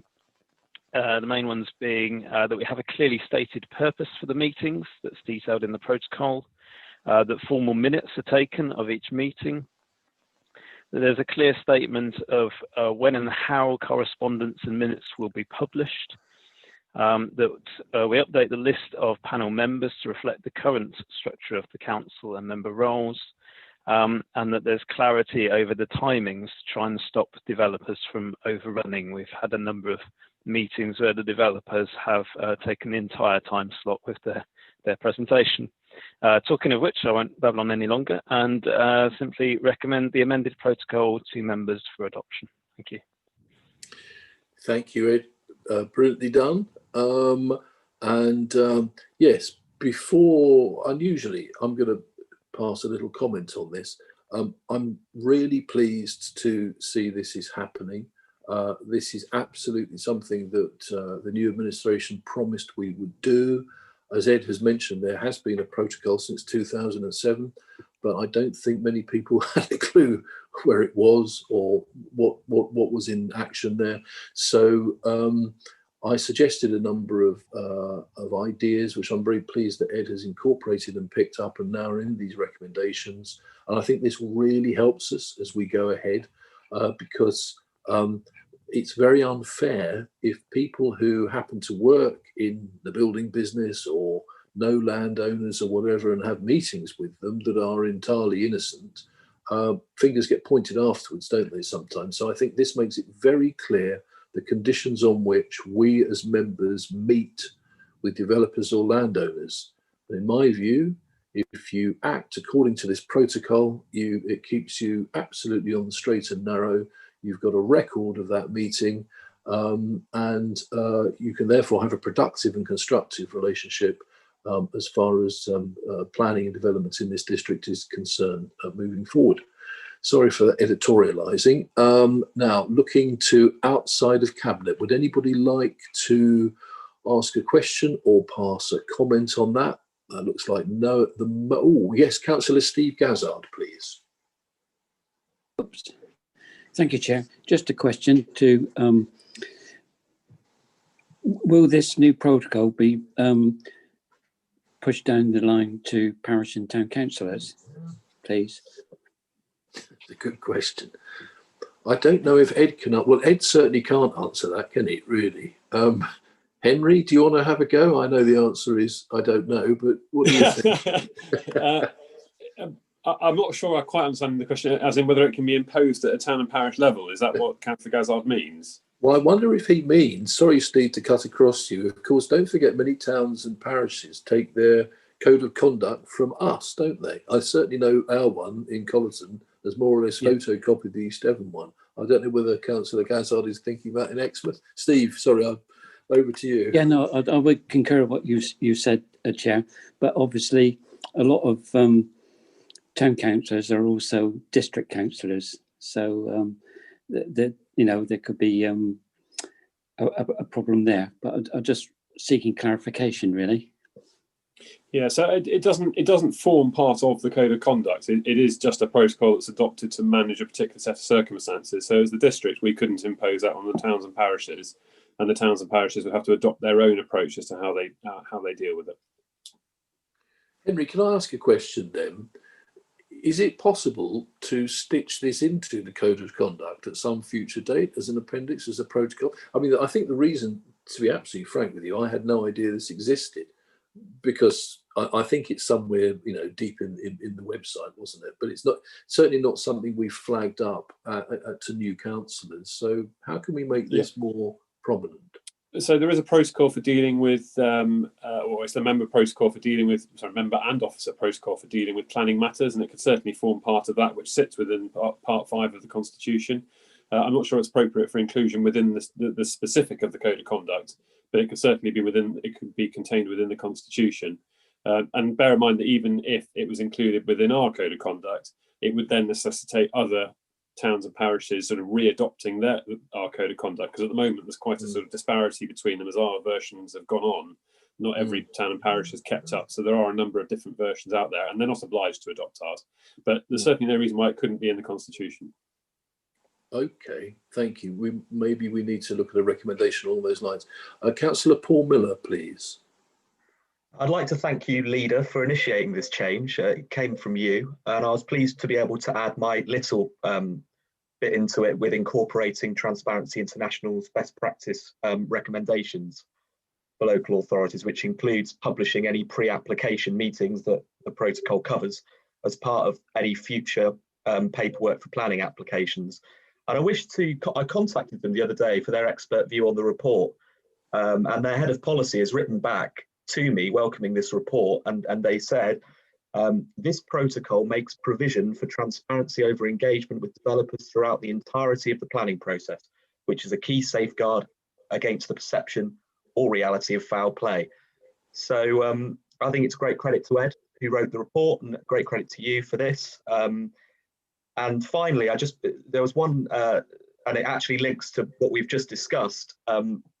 One suggestion Transparency International made was that we reflect this new protocol within our constitution, because it currently won't be within our constitution. I think that's something that Henry was just suggesting, that it might not be appropriate for it to be in the Code of Conduct, but I was wondering perhaps potentially an amendment to a third recommendation on the report, a further recommendation on the report that it be that this protocol be added to our constitution so the public can see it. Okay, thanks, Paul. So while you and Henry and Mark, everybody's thinking about that a bit, can I just ask you, Paul, could you email through to Amanda and Debbie that Transparency International quote? Because that would be good to have in full in the minutes. Thank you. Alan Dent, please. Thank you, Chair. Yeah, I really welcome this. I was part of a member panel some time ago, and having local ward members as part of the team is really valuable. And my thought goes along with Steve Gazzard's thoughts, that if we could invite members of a town council or a parish council, the chairman of planning, to be part of the group by invitation, I think that would be really helpful. That's one point. And the second point is that I'm absolutely delighted to see that such meetings would be minuted, because in the past I don't think they were. So I welcome the suggestion. They're really valuable at a local level, particularly for major developments when they're being proposed. Thank you, Chair. Thanks, Alan, very much for that. I think from outside Cabinet, that is it as far as I can see. So thank you. Can I come first in the queue to Councillor Paul Hayward, please?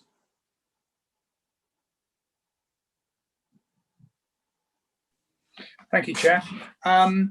Yeah, I wholly, and members will know, I have a sort of connection with parish councils. I wholeheartedly applaud what Councillor Gazzard said, and I don't know whether it's necessary to include it as a recommendation within this item of business, but I can't see why not, if this recommendation is adopted by Cabinet and ultimately endorsed and accepted by the council, that we couldn't politely ask our monitoring officer to just send a short email to the council network, the parish and town council network via the mail system, just to say this is what Cabinet has and council has adopted. It's purely advisory, but effectively we've done all the work for you. You could just adopt this protocol at parish and town council level. There's no work involved. You could adopt it wholesale, and it's a very valuable thing to do. And by that, you could get the message to all the towns and parish councils, and I cannot conceivably see why any one of them would not want to adopt it. You can't force them to do it, but in an advisory capacity, send it out. And that means if developers or landowners are minded to try and make representations at the very lowest tier of local government, so they don't come to the district council, they're trying their hand at the town and parish council level, that every clerk and every chairman of the council and every planning committee would know that there's a protocol that they can follow. And I think that would be to be applauded. Can't force them to do it, but I think sending them just the link to it to say it exists, we've done all the work, fill your boots, and I'd welcome that entirely. Paul, while we've got two more speakers, can you work up a one-line recommendation to that effect, please? So thank you. Just going back out of Cabinet now to Councillor Eileen Rank, please, our Chair of Planning. Thank you, Chair. I think it would be useful, really useful, because of course very often the town councillors, no disrespect to district councillors, might have their ear closer to the ground. And so I think it might be appropriate when we have these members advisory panels in the future to invite the ward members from that town or parish council, regardless of whether or not the protocol is adopted by the town and parish councils. Thank you, Eileen, very much. Councillor Megan Armstrong, please. Oh, thank you, Chair. Yeah, let me just get the papers up a sec. I was just wanting to ask the question because as the portfolio holder for housing, I've always automatically been on that, and I'm not saying that I particularly want to necessarily be on it. I'm not saying it for that reason, but I'm just thinking it says that other relevant portfolio holders and assistant portfolio holders as appropriate. Well, in my experience, most, if not all of these panels that I've attended in the past have been about housing developments. And I'm just wondering whether my post, the post that I hold at the moment, should be automatically on there or not. It's just a question I want to ask to everyone and see what Ed thinks, see what Henry thinks. I don't know, whether they think that's important or not, but it's just because I think it is, Megan. And in fact, I had the same question about myself, to be honest. Oh, right. Yeah. Because both you and I are in the as appropriate category here. Yeah. And I do think, and also I have to say, economy, with Deputy Leader Paul Hayward, I mean, that plays a key role on this. So I'm just looking at what we've got here. What line was that? It was... Oh, sorry, let me find it again. Membership of the panel, under members advisory panels, and there's a whole list of the people who are on it. Yes, okay. I'm trying to think how we can finesse that as appropriate line. It's always a bit of a dangling thread as appropriate as well, isn't it? Because you could just and I'm not, as I said earlier, I'm not saying that I'm desperate to be on it. It's just that I think it's important that it's perhaps this role is perhaps made more prominent somehow. I don't know quite how to do that. Yeah, no, I understand that. I think you're right. If strategic planning's there and planning is there, then housing should be there as well. I think economy should be there.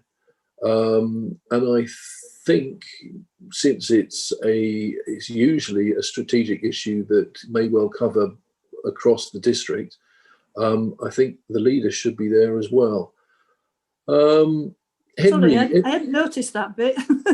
No, don't worry. I was thinking of you, and this is the burden of leadership. Nobody thinks of me. So, Henry, how can we smarten that line up? Don't play the violin loud. I can see you at the corner of my eye. Henry, how can we smarten the wording up on that a bit? So it's difficult, isn't it? Are the relevant portfolio holders as appropriate? But then who gets to decide what's appropriate is the question, I suppose.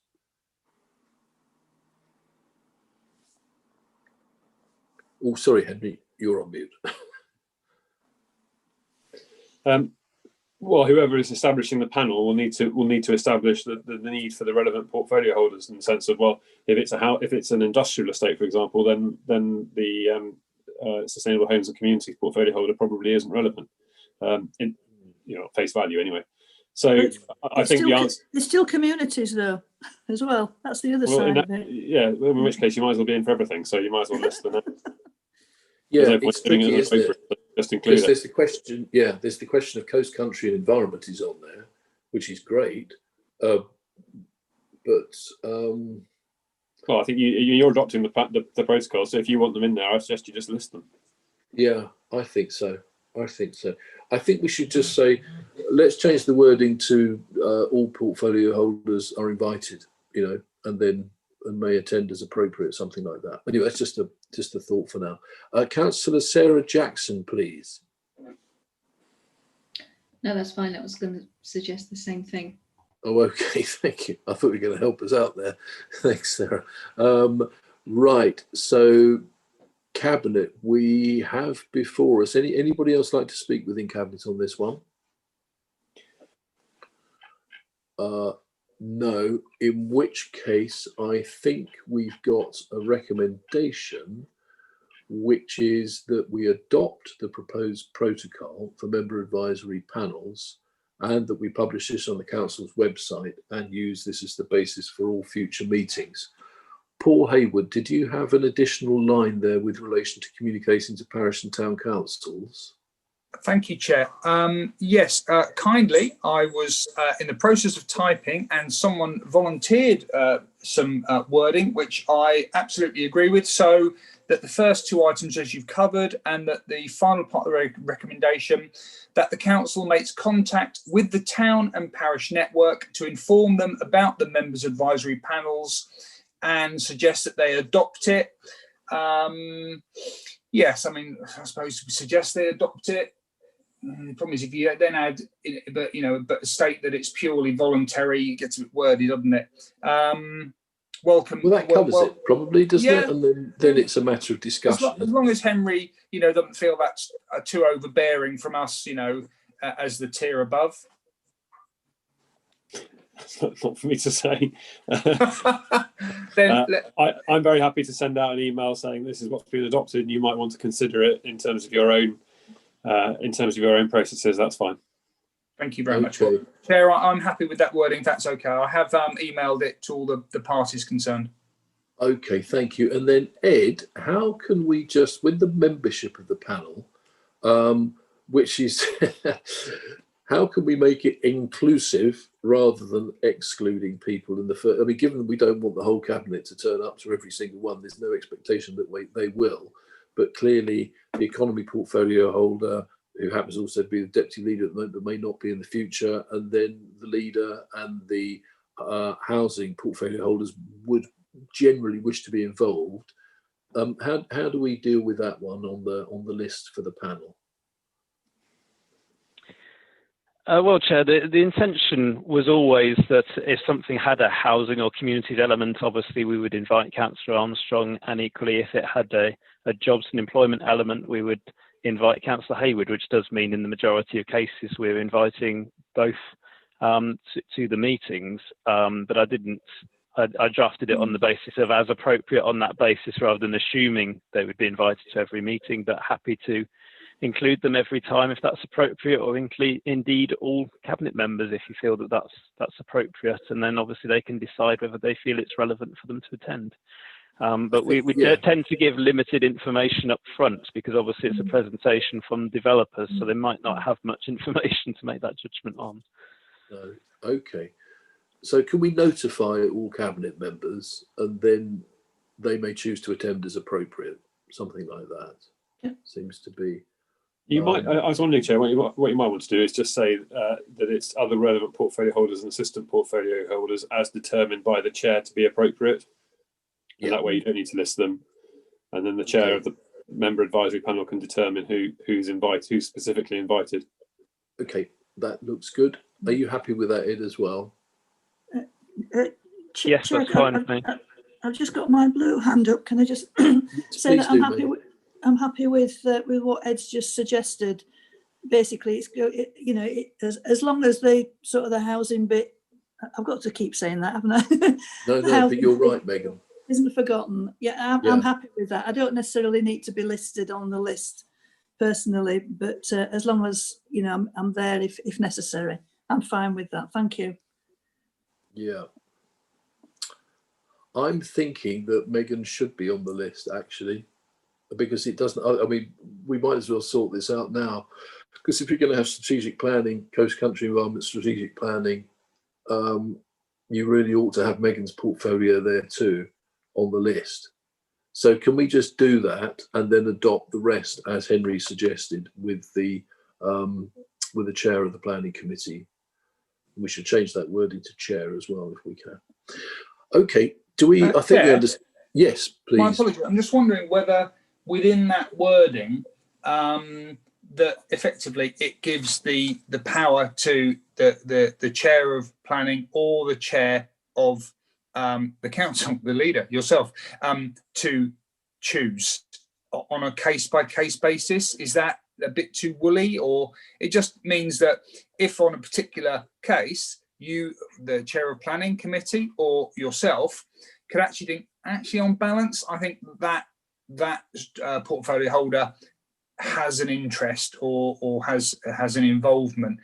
I know it waters it down slightly, but I just think it's in the spirit of what we're trying to do here. You're right. We don't want every advisory panel to be a full cabinet meeting. There's a lot going on, but where it's pertinent and where the two chairs, yourself or the chair of planning, feels it appropriate that they can do that.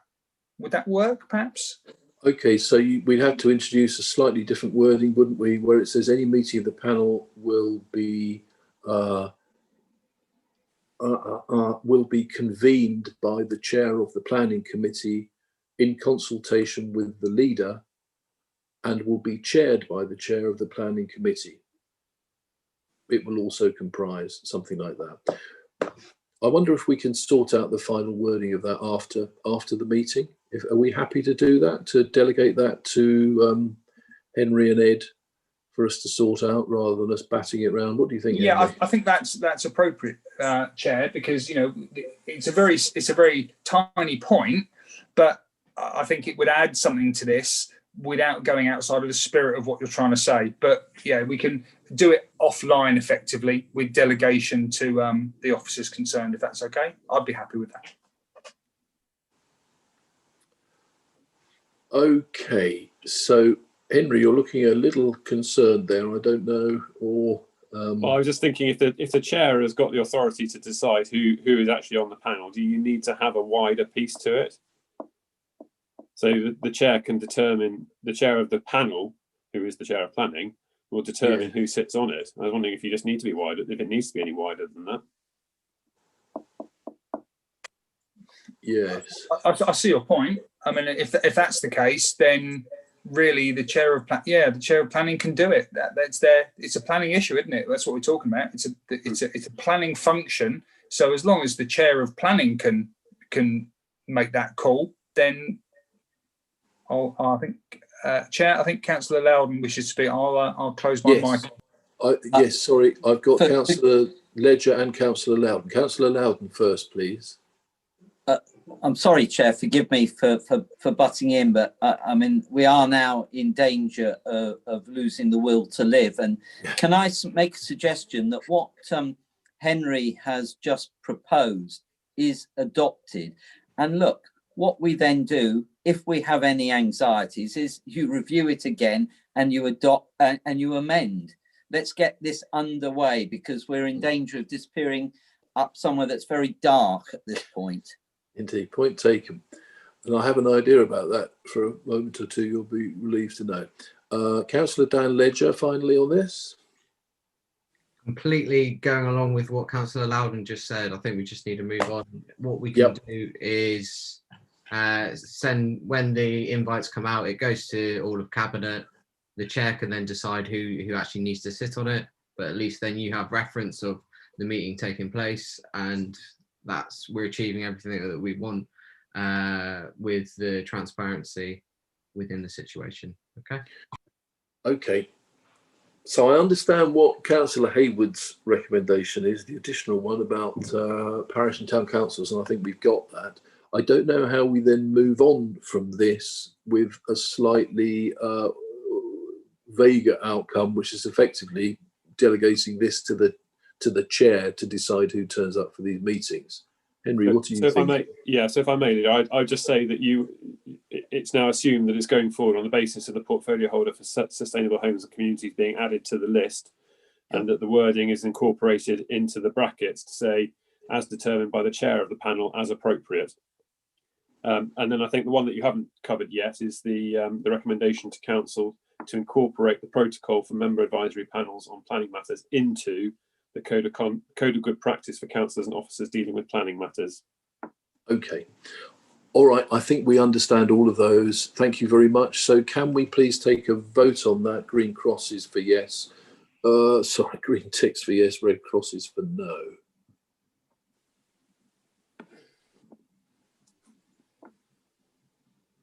That is carried, Chair. Thank you. Oh, okay, thank you very much. I really don't, well, I just don't know what to do. I wonder if we are at 2 hours now, and we really don't want to go on for much longer, but I'm mindful, looking at some of your faces, that a 5-minute break now might be welcome. Yes, we've got some takers for that. Let's do that, and then I promise you we'll get through these last 2 agenda items as fast as possible, and hopefully be done by 5:30. So if we can, Amanda, take a break for 5 minutes now, please. Okay, thank you, Chairman. I'll just mute all, and the live stream will still go on. Thank you.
Ready when you are, Chair. Thank you very much indeed, Amanda. Thank you very much, members and members of the public, for bearing with us during that short but what looked like necessary break. So we now move on to the final two items on today's agenda, and item 15 concerns the acquisition of the Ocean Blue Centre in Exmouth. And we'll be looking at the process that was followed for our acquisition of that and the business case there too. And I'd like to invite a report, please, from our service lead for Place, Assets and Commercialisation, Tim Child. Over to you, Tim, and thank you. Thank you very much, Chair. Thank you. So the purpose of the report before you this afternoon stroke evening is to outline the acquisition earlier this year of Ocean Blue in Exmouth, on the basis that the investment was undertaken in accordance with the investment framework. And as such, there's, it's probably fair to say, a limited awareness across the council of the background behind the acquisition. So in particular, I'm going to cover two items. Firstly, the process followed in accordance with the adopted framework. And then secondly, the acquisition and the business case. What is it? I'll do that second. So firstly, the framework. This was considered previously at Cabinet. It's also been considered by scrutiny and also at least one, if not two, asset management forums in some detail. So I don't intend to cover it in huge detail now, other than to remind members of some of the sort of, I suppose, some of the main things within it. So firstly, it sets out the types of investment to be considered. And it includes a weighted scoring, or a number of weighted scoring matrices for assessment of the opportunities to ensure they're considered in an agreed, structured and objective manner. A manner that was agreed by Cabinet back in early 2019 when the framework was adopted. Secondly, the framework also provides a governance model, a new governance model, whereby investment opportunities are considered against that scoring matrix I've just mentioned already. And then if they effectively pass that test and then progress, so therefore they qualify under the adopted framework, then they progress to outline business case, then on to a full business case with a decision on whether to invest being made by the, well, at the time, the then Deputy Chief Executive in consultation with the leader and also at the time the portfolio holders for asset management, for economy and also for finance. That group is what's referred to within my report as the investment decision-making group. The framework itself is attached to the report. If you want to see that, and please follow the second hyperlink within the report. So that's the framework, and I said I'd go through that fairly briefly, which is what I've done. The second matter I want to cover is Ocean Blue itself. So again, the marketing details are attached to my report. They are the third hyperlink, so you've got full marketing details there. So what is it? Why did we acquire it? So we acquired it as a commercial investment. We acquire under the framework. We acquired the building. When I say the building, I mean the building and the head lease, not the land. We already own the land. We acquired it for 2.7 million. As I've said, we already own the land, so there was some marriage value and enhanced benefit of us acquiring it, a benefit to us that another purchaser wouldn't have. And again, I'll touch on that a little bit again briefly in a minute. So what, for that £2.7 million, what does the council get? So what we get, and which is predicated by the business case, is, or informed the business case, is the income stream from LED, of who are tenant and remain tenant of the building, of currently just over £217,000 per year. So an acquisition for 2.7 million, an income of just over £217,000 per annum from LED. On the subject of LED, it's worth mentioning that the income is from LED Enterprises Limited. This company being a statutory subsidiary of, trading subsidiary of the parent trust, which we deal with through our leisure centres LED. So it's connected, but it's a separate legal entity. So we get £217,000 rental income per year. The investment gives us an initial financial return in year one of 2.79% net and 3.47% net in year two. These are net figures, so they have already had borrowing costs deducted. In this particular instance, we didn't borrow on acquisition, but we've still, to get to a net figure, deducted the borrowing costs on the basis that it's not borrowing costs, it's going to be seen as an opportunity cost, so we deducted that. We've also deducted other such costs, such as maintenance and management costs. So just to put that into context, rather than just percentages, what does that actually mean? It means that once you've paid off all of those other costs, there's an actual income of £79,000 to the council in year one, rising to £99,000 per annum in year two, and then it goes up gradually over the period of the investment. I've mentioned just briefly just now around marriage value, so I just want to just cover that in a little bit more detail, just explain what I mean by that. So as we already owned the land itself on which the building's constructed, but what we didn't have the benefit of was the income from LED, because there was a head lease in place, so we didn't benefit from that income, and indeed the building and the tenant reported into someone else. So in effect, we've sort of broken that chain, and we are now that beneficiary. We also own adjacent ownerships, whether it be Queen's Drive, whether it be Harbourview Cafe, whether it be the public conveniences, the car park. There's lots of sort of immediately surrounding assets that we already own. So therefore, what we benefited from that others wouldn't is the fact that we were seen as, I suppose, a special purchaser. So therefore, it's worth more to us than it would have been to someone else on the open market. Having said that, the business case for the acquisition itself was predicated on the income stream achievable from the building, so i.e. from LED.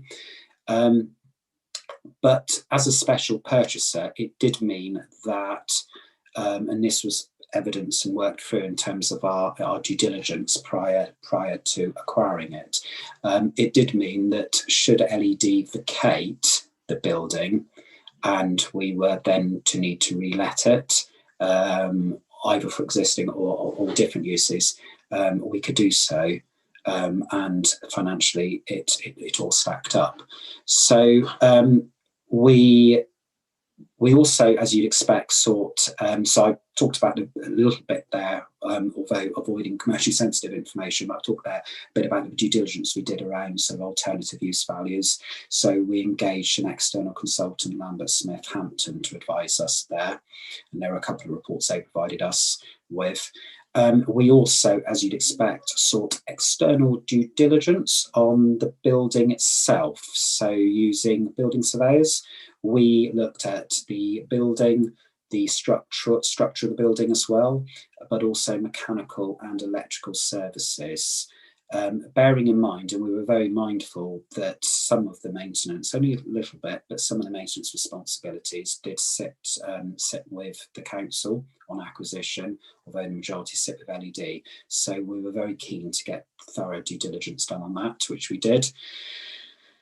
So that's a summary of the investment framework itself.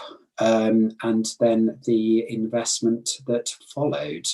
The recommendation within the report is to note the content of the report, but I would be happy to answer any questions, and I hope that the summary I've provided helps fill in any blanks that people might have had prior to now.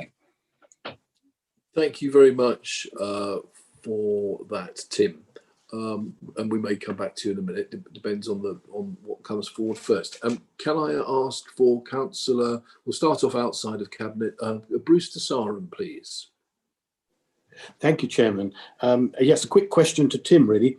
You spoke about just now that it's 79,000 to year one and 99,000 to year two, which are obviously quite clearly very positive figures. But I wonder if this takes into account, obviously, the COVID-19 issue, because clearly businesses like that, where it encourages large numbers of people to crowd together, clearly they may not get, LED may not get as much footfall through the doors as it would like. I wouldn't like to say doom and gloom and that it's going to be a disappointment, but clearly your figures presumably were taken in March or whenever it was prior to this onset of COVID. So I wonder if you've considered a revising of the figures to take into account the pandemic. So that's really what I had to say, Chairman. Thank you so much. Thanks, Bruce. Tim, do you want to take that one? Yes, thank you, Chair. So yes, LED and that particular building has been affected by COVID. In terms of our income, our projected income is based on rental. The reason it goes up between year 1 and 2 is because of a rent review partway through and also around repayments. So that in its own right hasn't impacted.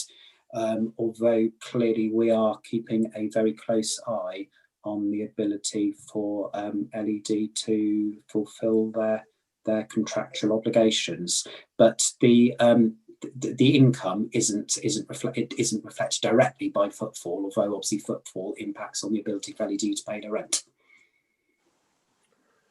Thank you, Tim. Okay, thank you, Bruce, for that question, and Tim for the answer.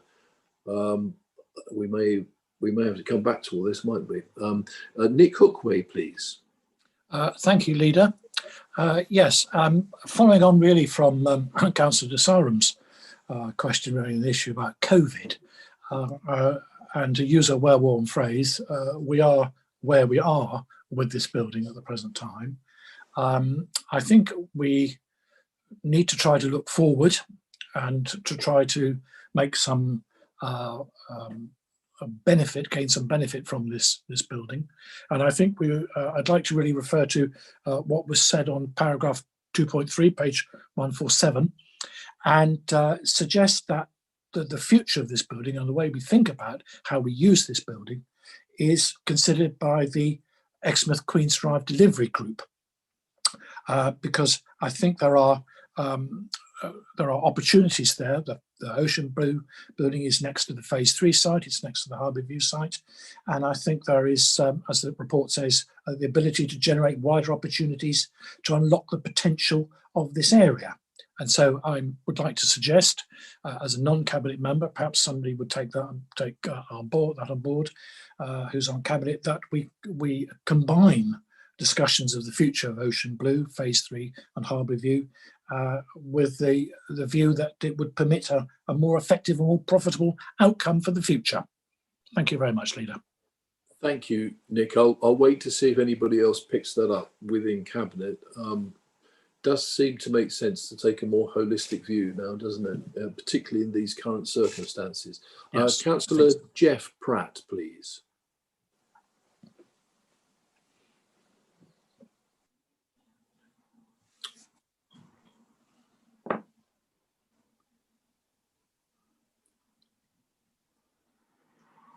You're on. Yeah, can you hear me now? Yeah, I will. Yeah, I will. Sorry. Tim, historic question. If you could, Harlequins Bowling and Leisure Limited were effectively the transferor to the council of the sale at 2.7 million. Harlequins, however, had a lease, didn't they? And it was a long lease with no rent. Can you just tell me how we got into that position?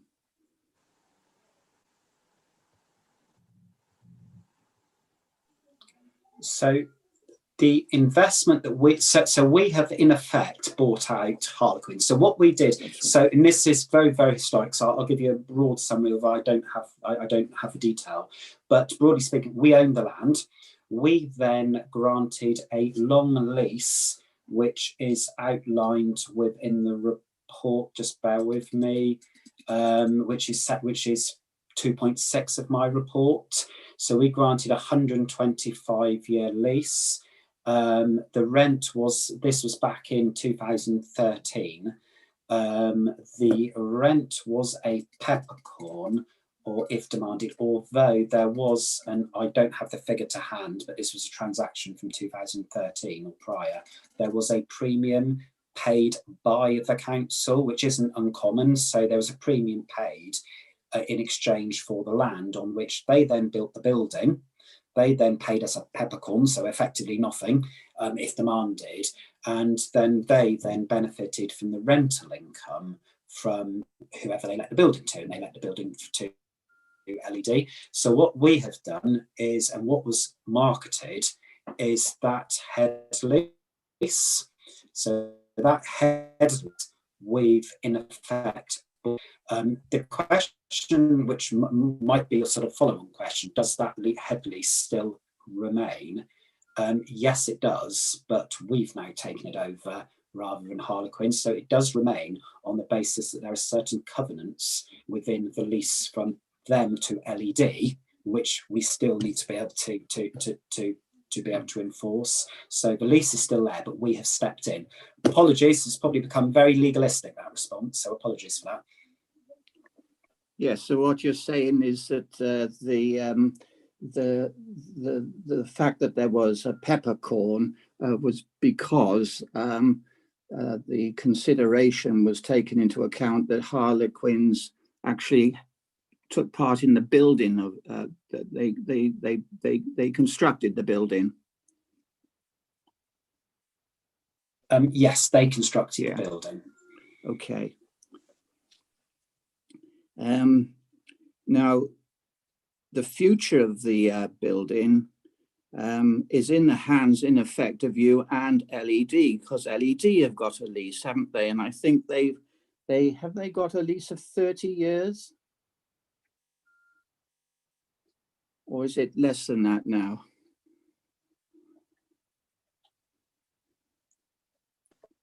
Sorry, Chair, did you want me to come in and respond directly? Yeah. Okay. So, Councillor Pratt. Yeah. Section 2.6 again. 2.6. Second part of 2.6 of my report. So, 25 years from 2015 is for lease to LED, and there is 25 years from 2015, but there is a tenant break option in 2030. Therefore, there are 10 years certain remaining. So the future use of the building is more or less in the hands of LED, isn't it, under the terms of their lease? They could stay there for another 20 years. So in that sense, Nick Hookway made the point about the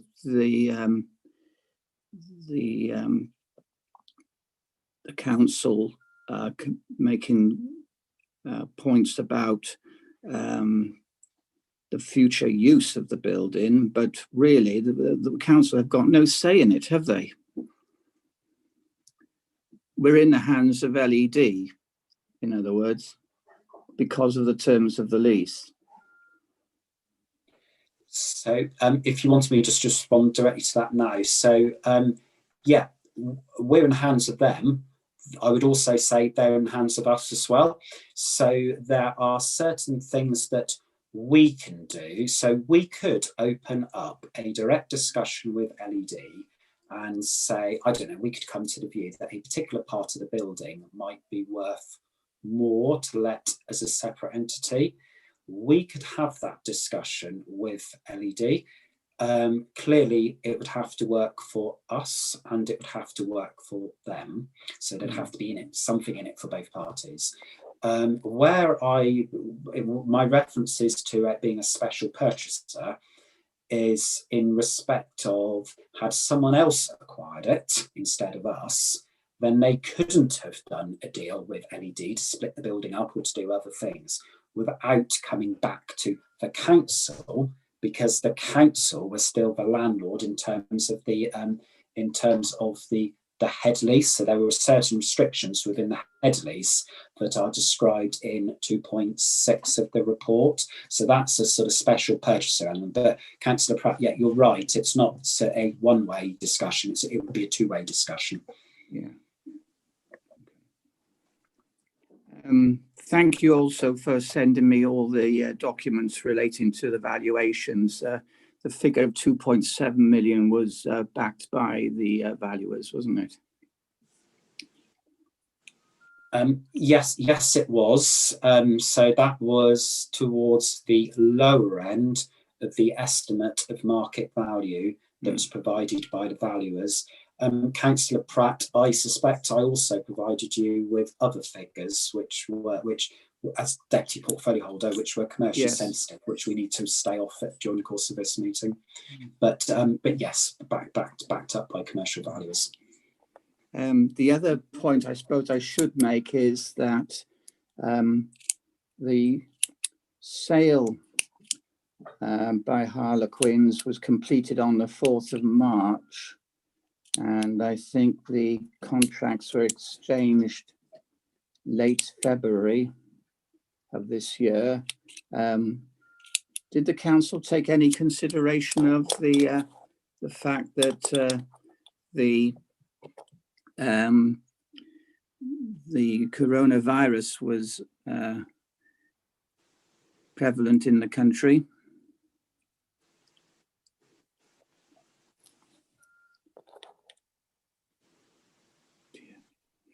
So the transaction completed on the 4th of March. We exchanged, I don't have a date, but you say it was towards the end of February, which sounds about right.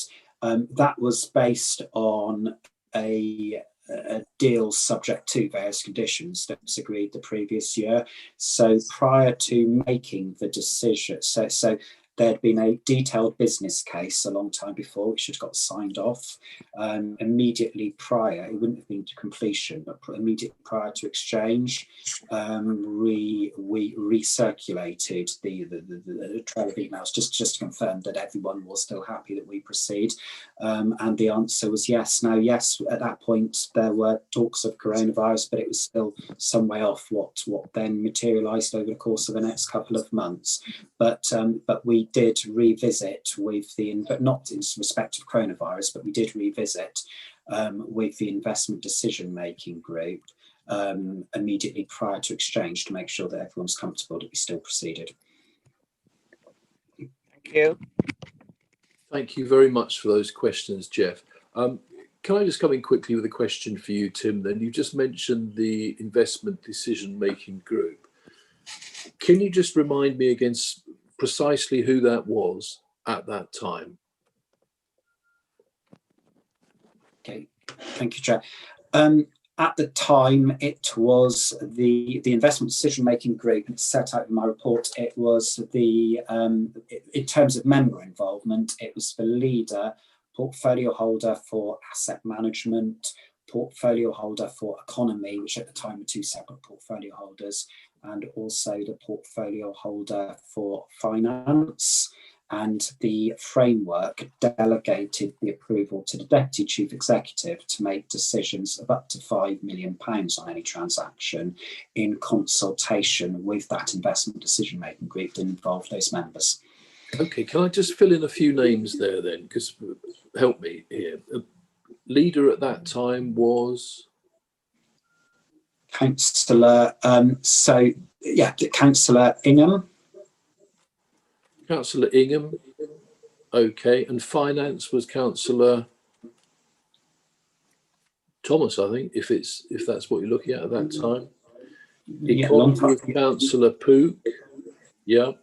Assets yeah. And then we had Kevin, of course, Kevin Blakey and Councillor Pook in asset management. So I'm just having, and of course, Richard Cohen, who's gone. I'm just having a little look to see if any of them are attending today. I think Kevin's there. So feel free, Kevin, if you want to come forward with a comment, but obviously I can't make it. Okay, that's good to know for the minutes, please. Yes, I am here. Richard Cohen, I can't ask. Yeah. Anytime okay. you want to chip in, say so. Thank you very much, Kevin, for that. I'm very glad you're there. And then we've got obviously Richard Cohen. Now Richard Cohen. So this when did Richard Cohen leave the council? Can you remember, Tim? March, I think. March. It was. I might be wrong, but I think it was the very end of March. Okay. All right, fair enough. Thank you very much. So just then looking at the lots of blue hands there, forgive me, I'll just scroll through them to find the non-committee members. I can't see any at the moment. In cabinet, I can see Megan, Jeff, Jack, Paul and John. Okay, well, I'll come back into cabinet, but if anybody wishes to pop back in from outside, do please let me know. John Loudon, please.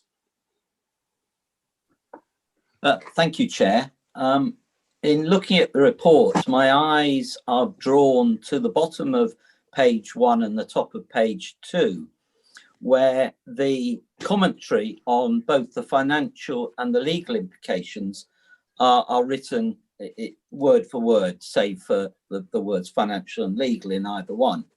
And the bit that is drawn to my attention is where it says, as the report is simply to advise members of the acquisition and process followed.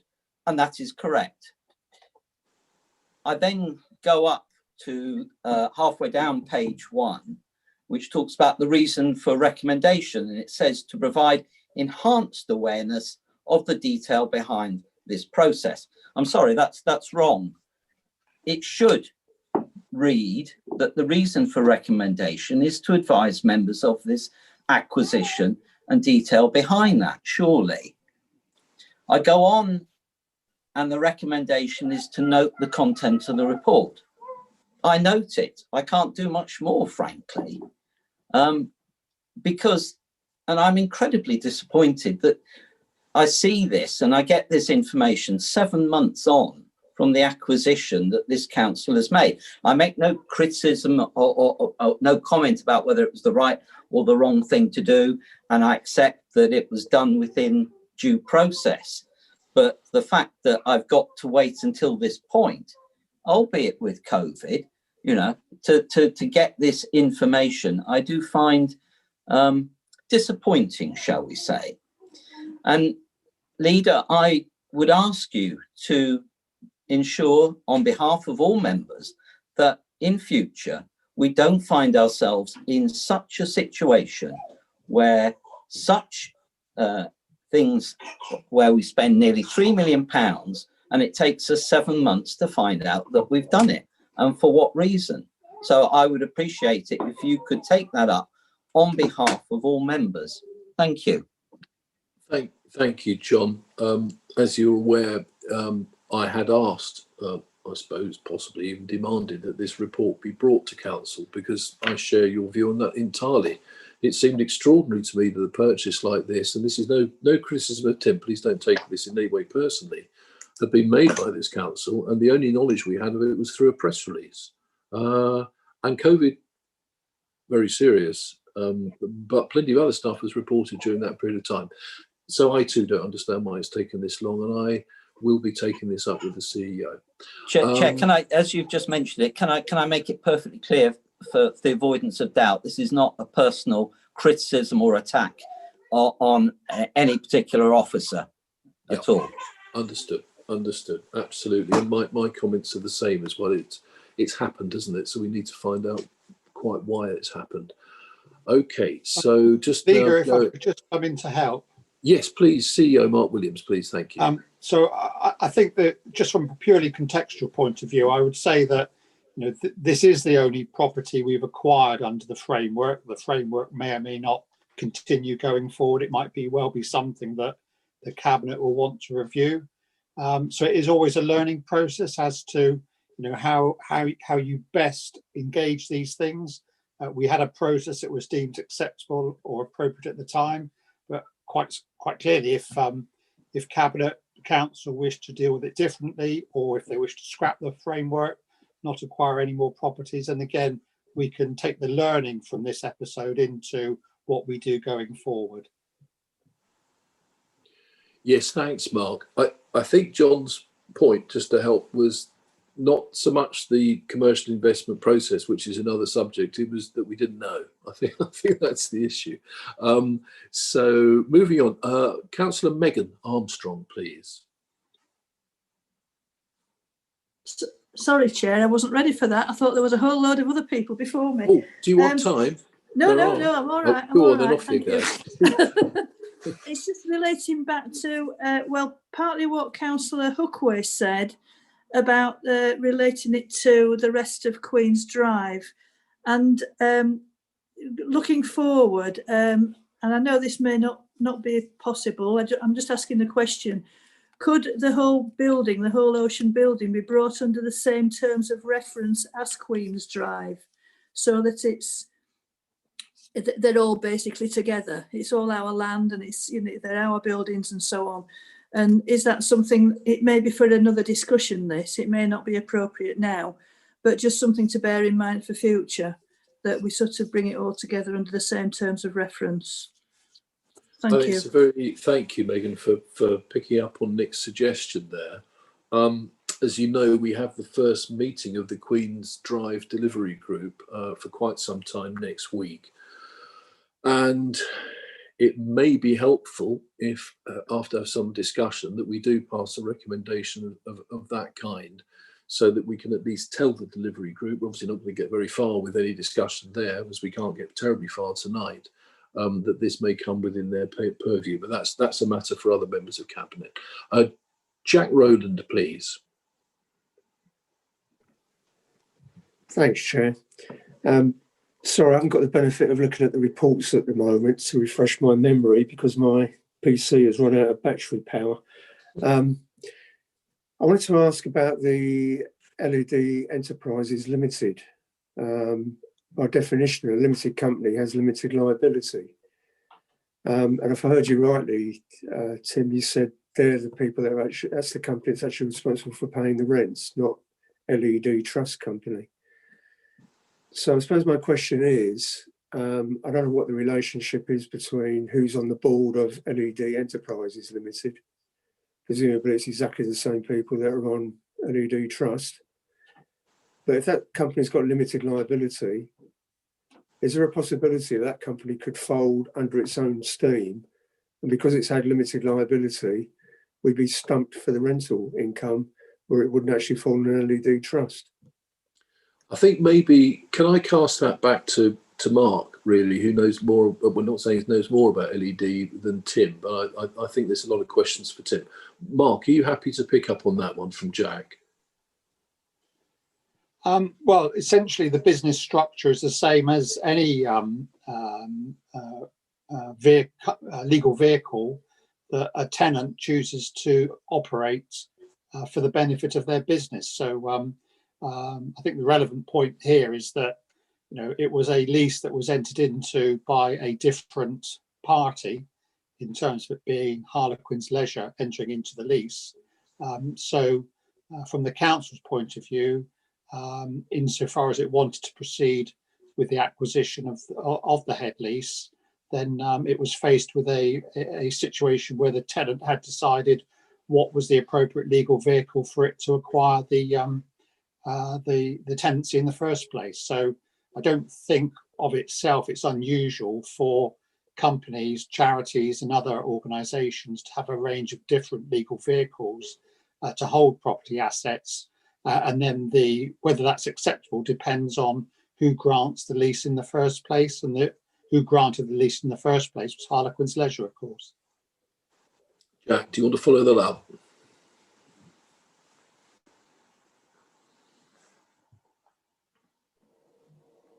Sorry, Chair, I think, was that a question back to me? Yeah, I just wondered if you wanted to. It struck me that there was part of your question we still don't know the answer to, which is effectively what if the limited were to. Yeah, I didn't hear an actual answer to that part of the question, I must admit. Sorry, my apologies for that then. Well, I think the answer is it depends. I mean, it will depend on a lot of things. It will depend on quite what the situation is, were it to arise. It would depend on what other negotiations might take place between the council and between LED. But all I can say is, it depends. Okay. So if we went ahead with the support package for LED, that money is totally outside of anything to do with LED Leisure Limited. Then, if they wouldn't be able to keep on paying the rent, or is that support package covering that as well?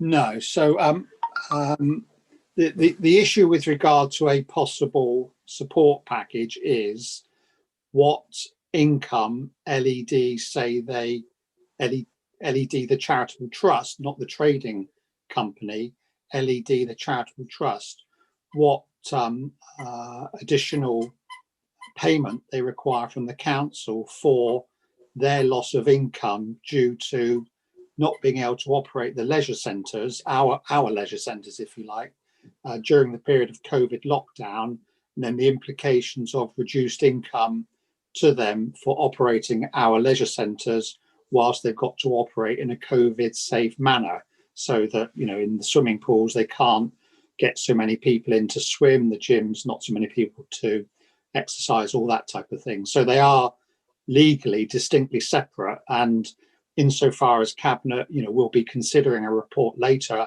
about that, it will be very clear that,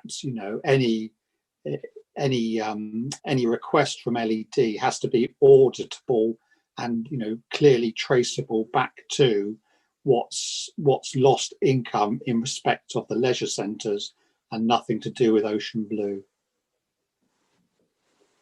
Okay, thank you, Mark. Jack, are you okay for now? Yeah, I'll take that as yes. Thank you. I very much appreciate. I'm just going back outside Cabinet again. Kevin Blakey, please. Thank you, Chair. I just thought it was worthwhile putting a little bit of clarity onto what I think is the elephant in the room and the thing that's caused the ire, which is the fact that the investment proposal wasn't discussed more widely. It was contained within the investment decision-making group. And the reason was entirely commercial and for the benefit of the council. The reason was that had this been discussed in public at Cabinet or at Council, there would have been an opportunity there for commercial competitors to come in and essentially gazump our position. We had an opportunity here to make an investment that was going to make a sensible return for the authority. But as I say, had that been out there in the wider world, there's a distinct chance that we could have lost the deal to a competitor. And that was the reason for it. It wasn't an attempt to play secret squirrels and to keep the rest of the council in the dark. And I can see you nodding your head there, Nick, but that was the fact of it. And it was done for good commercial reasons. And honestly, if I were faced with the same set of papers and the same decision to make again under those circumstances at the time, I would not have thought any differently. Okay, thank you. I really appreciate you making that comment, Kevin. Thank you very much. And it would have been lovely for you to have been backed up by Councillors Ingham, Pook, Thomas, or even Mr. Cohen coming back from his long holiday. But well done. I feel their support. Yes, and if I may comment back on that, I don't think that anybody would want to question the process that was gone through. I think that's understood. So I'm not entirely sure. Just a bit of editorialising here. How far round the block other bidders were queuing for the Ocean Centre, but I'll leave it at that. Can we, Councillor Eileen Wragg, please? Thank you.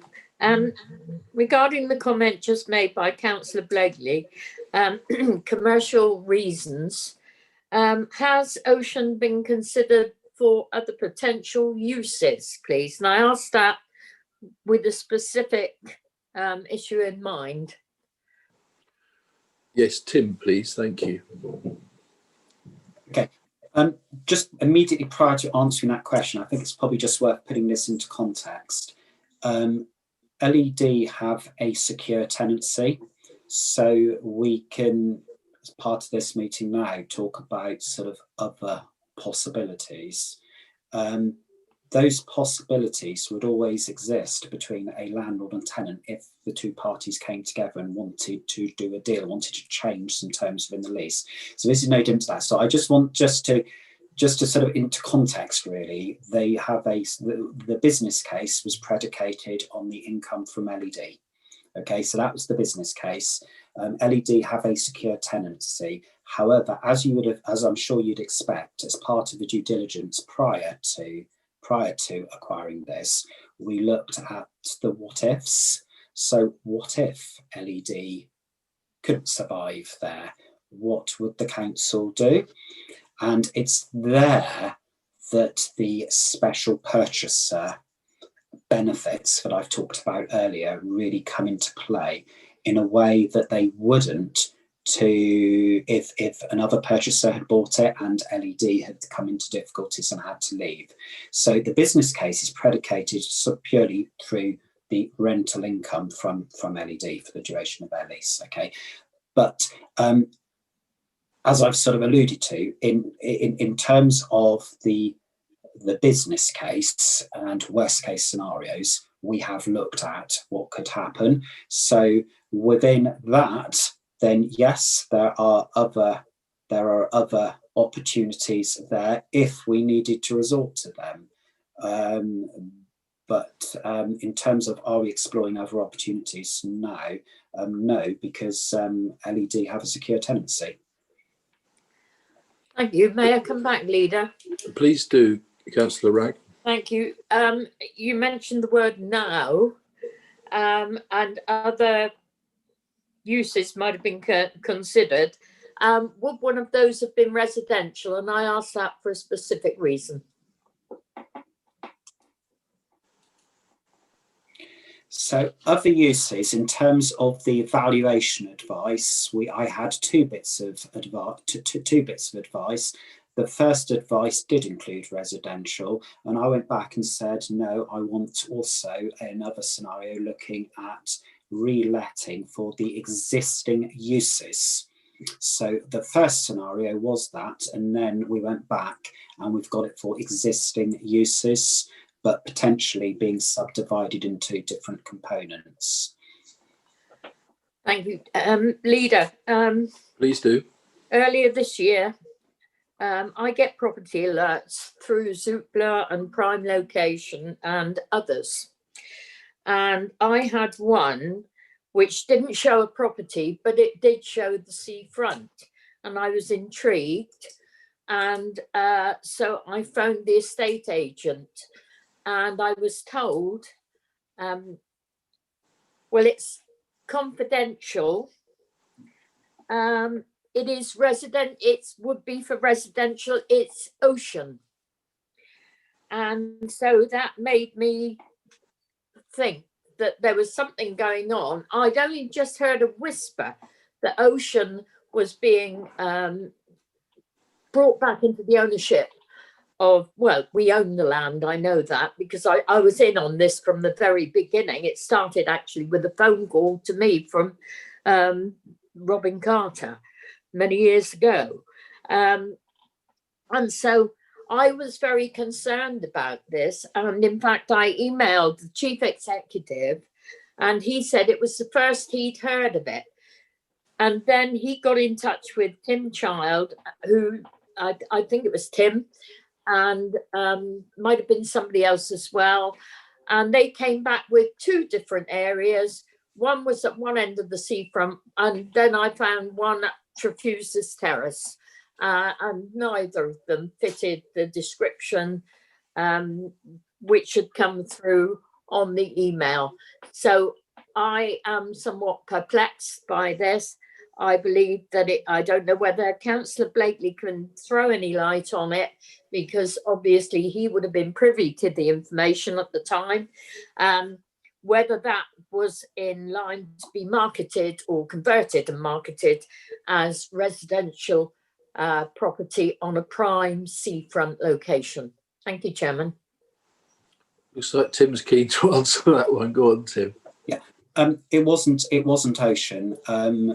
It wasn't Ocean. It also referred to underground car parking, and Ocean doesn't have any underground car parking. I can't recall. I can recall a request, and I remember I found some property details for Mark Williams that he then provided to you. And yes, they weren't called the Ocean, but that it was one of those properties that they were referring to. It was not the Ocean building that we're talking tonight. Tim, can I just ask then, what is its designated in planning terms? What is the designation of the Ocean? What's it permitted at the moment to do?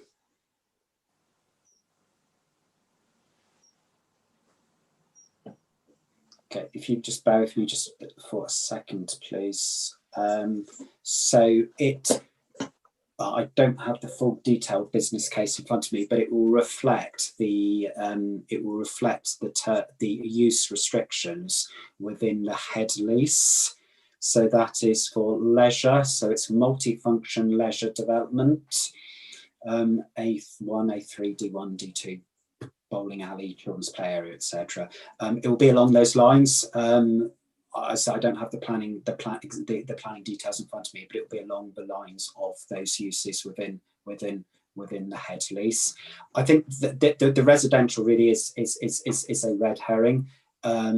As officers, that wasn't something that we wish to be considering as a sort of a backstop position, because it wasn't seen as being a viable alternative. But you did say earlier, not trying to trick you up, but you did consider it, obviously, because you said that there was some small piece of advice from the consultants regarding that. I think that's what you said, and that you thought, no, we don't fancy that. But I just wonder why they offered advice about that if they already understood that it didn't have any form of permission for residential. Any advice would have been subject to change in planning, change in planning consent. The advice was to look at alternative uses should the need arise. I received two bits of advice. The first one, we went back on and said, no, I think I want a realistic alternative scenario, which is consistent with the existing planning restrictions, and that was around current use classes, but potentially around subdivision of the building. But as I said, all of these scenarios are if as a backstop position, worst case scenario, we needed to look at alternative uses of the building. Okay, thank you, understood. Nick Hookway, you've still got your blue hand up, but is that because you're ready to come back in? Yes, please, Chair. If please do. If yeah. That's okay. Yes, because I've sat and listened to quite a few contributions, and I don't wish to open a Pandora's box here, but there is very much a different side to the purchase of this building. This building is a controversial building in Exmouth. It has engendered a lot of debate over many years. People are very unhappy about it, unhappy about the way it's laid out, and many people were really surprised that the council bought the building. The building was on sale for quite some time before the council bought it. there wasn't anybody chasing it at all. Any potential buyer had pulled out well before this council stepped in and bought that building. I'm absolutely certain about that. And a lot of people were very surprised. The building, as a leisure and recreation building, has never really worked. It hasn't generated the profits, it hasn't generated the turnover, the footfall that it was expected to do. Just as an example, I have been in there in the past, a couple of years ago, when you would have expected it to be busy on a Friday night, and it's been empty. So it's never really worked as a building. And even with the present tenants, I do believe there is a possibility now that we can talk to them and discuss with them how we may adapt the building so that it actually fits in and blends in and complements all the other developments that are going on the Queen's Drive area. Okay, that's really what I'm going to say. There is potential there to make that building much better. Okay, at the moment it is not working as a leisure and recreation building, and we need to do something. And the other thing which is really important, what I'd like to do, is we need to consult with residents of Exmouth as to what they'd like to see going on in that building. And that's another critical reason why I suggested that its future be discussed at the Exmouth Queen's Drive Development Group. Thank you, Chair. Queen's Drive Delivery Group, I think. Delivery Group, I mean, yes. What did I say? Sorry. Development. Thank you very much, Nick, for that. Yeah, I mean, there's a balance here, isn't there? I've got a feeling we could talk about this all night. Yes, I could. And I'm guessing we're going to have this on another meeting as well. I'm very, very grateful. Thank you, Jeff Pook. I can see you've got your blue hand up there as well. Please, Jeff. Yes, my apologies for coming in late. I was out sorting out another problem. But as I came in, I just happened with the first minute of the meeting, I heard my name mentioned, so I wasn't sure what's been discussed already, how far it's gone. But just to reinforce, and hopefully I'll just be repeating what's already been said. It was looked as a commercial property investment. We weren't looking at the other uses which Councillor Hookway was potentially looking at there. As Tim has explained, it was all the due diligence was done, and it had a value as it was with the income it was generating. The process which we followed was a process which we've been through. We didn't deviate from that, except I think we did bring in ward members towards the end. But the actual process was a commercial property process which we'd agreed was the best for acquiring commercial property. When we're looking at the value, I don't know where this bit about residential came from. We did know that we were in a privileged position, being the ground leaseholders, and we knew that we were in a position to actually change the use and make it more useful and more effective and a better value. And that's one thing which did give enhanced value to EDDC over any other purchaser. So I don't know, I'm not quite sure what this meeting's trying to derive, what you're trying to get out of it at the moment, because unfortunately I've missed the first part of the meeting. Perhaps it might be worthwhile summing up, if there's an issue you're trying to sort of extract and sort of trying to find out, can we maybe just rehearse that again and just put it in the open? Because as far as I was concerned, I was very involved in it. It was a positively commercial property opportunity. Process was followed, and we, as the ground leaseholders, were in a better position. And certainly residential, it might have been brought up by an agent, but an agent will always bring out the most, try and push the most flowery opportunities. It was not something which was ever asked for by us and never considered, because exactly just as is happening now, we knew that it wasn't desirable, and it wasn't something we were going to look at.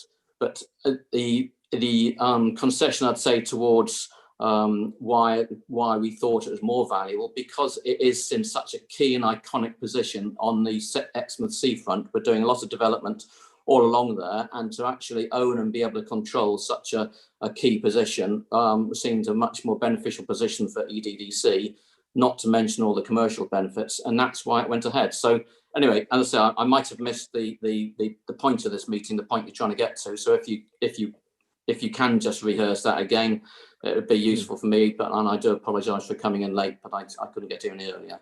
No, thanks, Jeff, and a very, very valuable contribution. I think in the end we're going to have to hear who's got their blue hands up and then move on and do this on another day as well. But no, this wasn't a witch hunt. This was a request actually from me for the sale of this building to us as a public council to be reported to the council, because it hadn't been.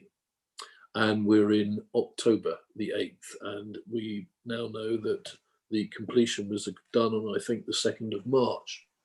So that was that's what led us here. And so I'm grateful now to have had this report from Tim, which has helped us to understand some of the background to the decision making.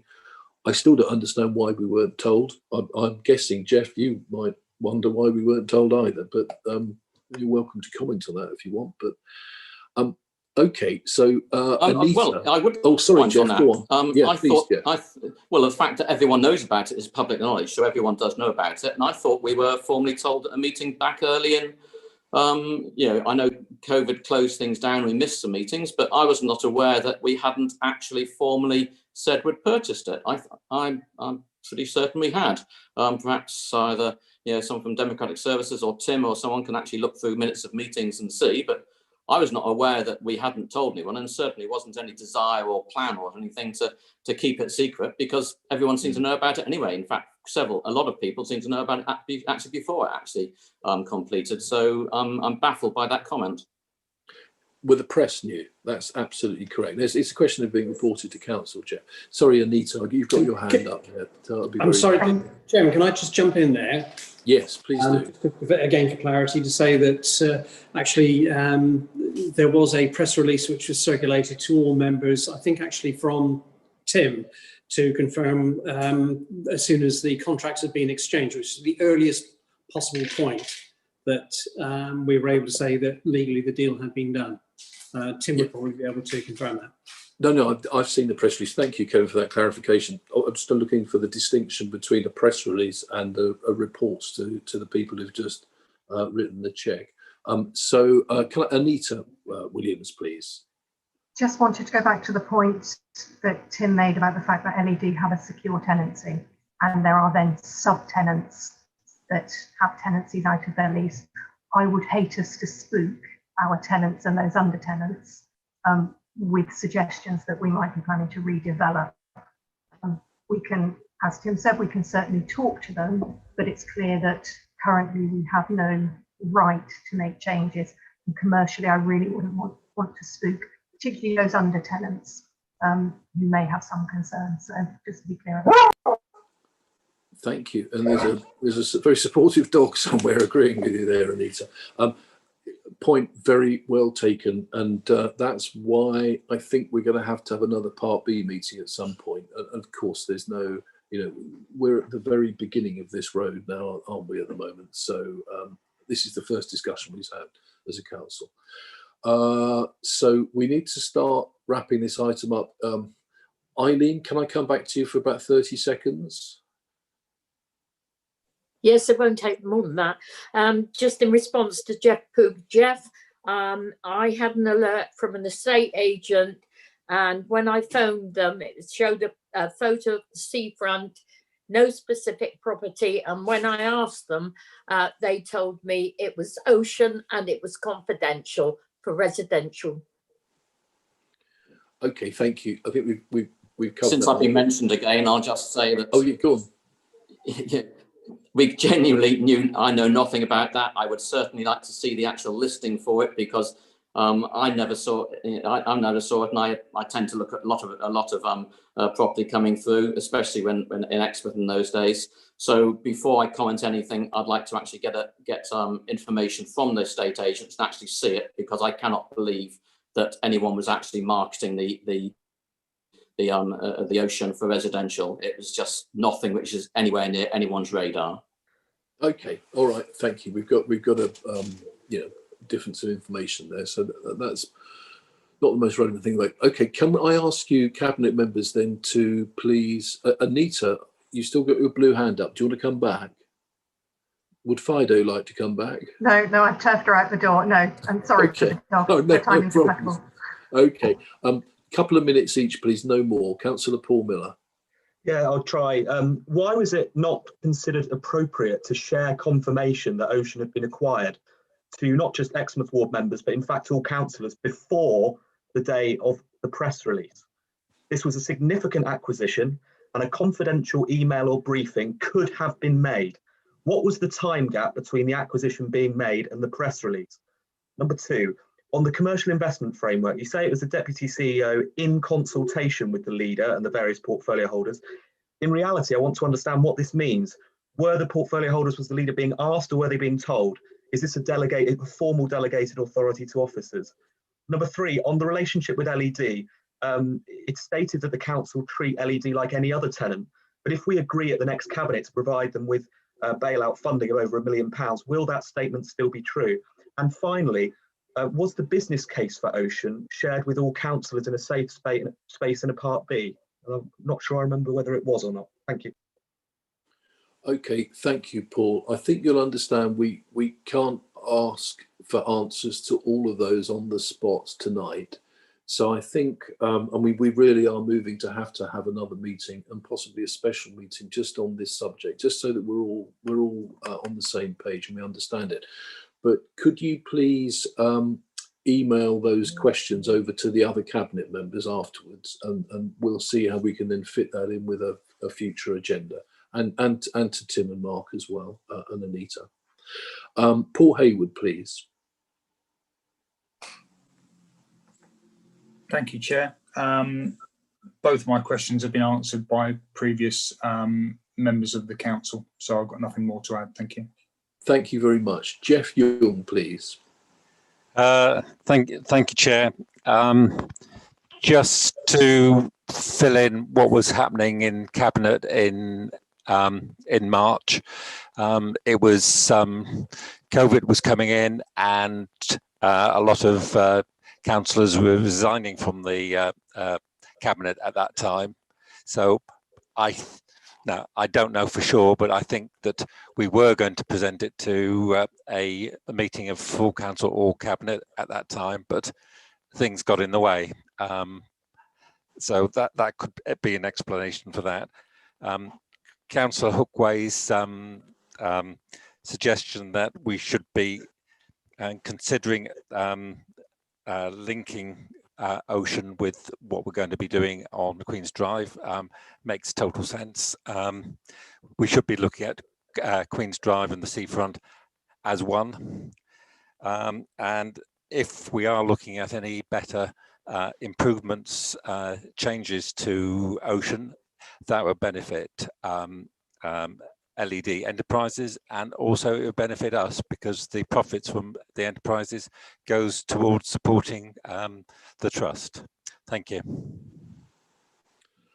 Okay, thank you, Jeff, very much, and thank you for everybody else who's put their blue hands down. That's most helpful because we do need to move on. Look, I don't know what we do here now. We've got a recommendation to note the content of this report. Well, there's absolutely no reason not to note the content of this report and to thank Tim for all the work he's done in reporting it. But that clearly can't be our only recommendation, can it, tonight? We have a recommendation that the future work regarding Ocean Blue is brought within the purview of the Queen's Drive Delivery Group. This is tricky. Should we be making a decision like this tonight just because there's a Queen's Drive Delivery Group on Monday, when that is very much an initial meeting of that group? Maybe we're hurrying that decision. Chair? Yes, please. Might I propose that in light of the very pertinent and very interesting and challenging discussion that's been had, and your own suggestion that there are still questions that I believe members have, But of course, some of them, as you've correctly pointed out, are commercially sensitive. We have no wish to spook or upset any tenant of ours who we have a duty of care to, and neither do we wish to make, I would guess, any public financial statements regarding this, whilst we are still having a concurrent discussion about another part of the LED jigsaw. So might I suggest that the recommendation, we defer the recommendation or passing a decision on this recommendation, and that we do move forward, as you suggested, to a, if need be, a separate cabinet meeting with this discussed in part B. Simply because of the confidential nature of what will need to be discussed. Okay, so Chair, sorry. can I also Yes, please, Mark. comment? I mean, I do think a little bit of breathing space would be helpful to just clarify exactly what the various concerns are, so that officers can help address them in a written report. So, you know, if it is the fact that it's taken this long to get a formal report to cabinet, so be it. We can explain that, you know, and Councillor Young has alluded to the relevant things that will come forward. If it is actually that you do want to have a much wider general discussion stroke consideration of how Ocean Blue fits into the wider jigsaw that is Queen's Drive, I think you should have that. I just think you should have that when you're clear about what it is exactly you want to try and achieve. I think at the moment, it just feels like there's some bloodletting going on. There's some frustration that's coming out, which is fine, but I don't know that it's helping officers at least understand where you might want to get to. So maybe if we could just note this report, you know, you can ask for another report to come back to cabinet at any time, but I think once we're clearer about what it is you want us to try and advise you on, we can do that, and then whether it's a part A, whether it's a part B, we can look at that in the fullness of time. But for me, I just think there's this little bit of breathing space to understand from the portfolio holders or the ward members or other members for that matter, what it is we want to try and achieve through using this as a case study example, if you like. Okay, thank you for those comments.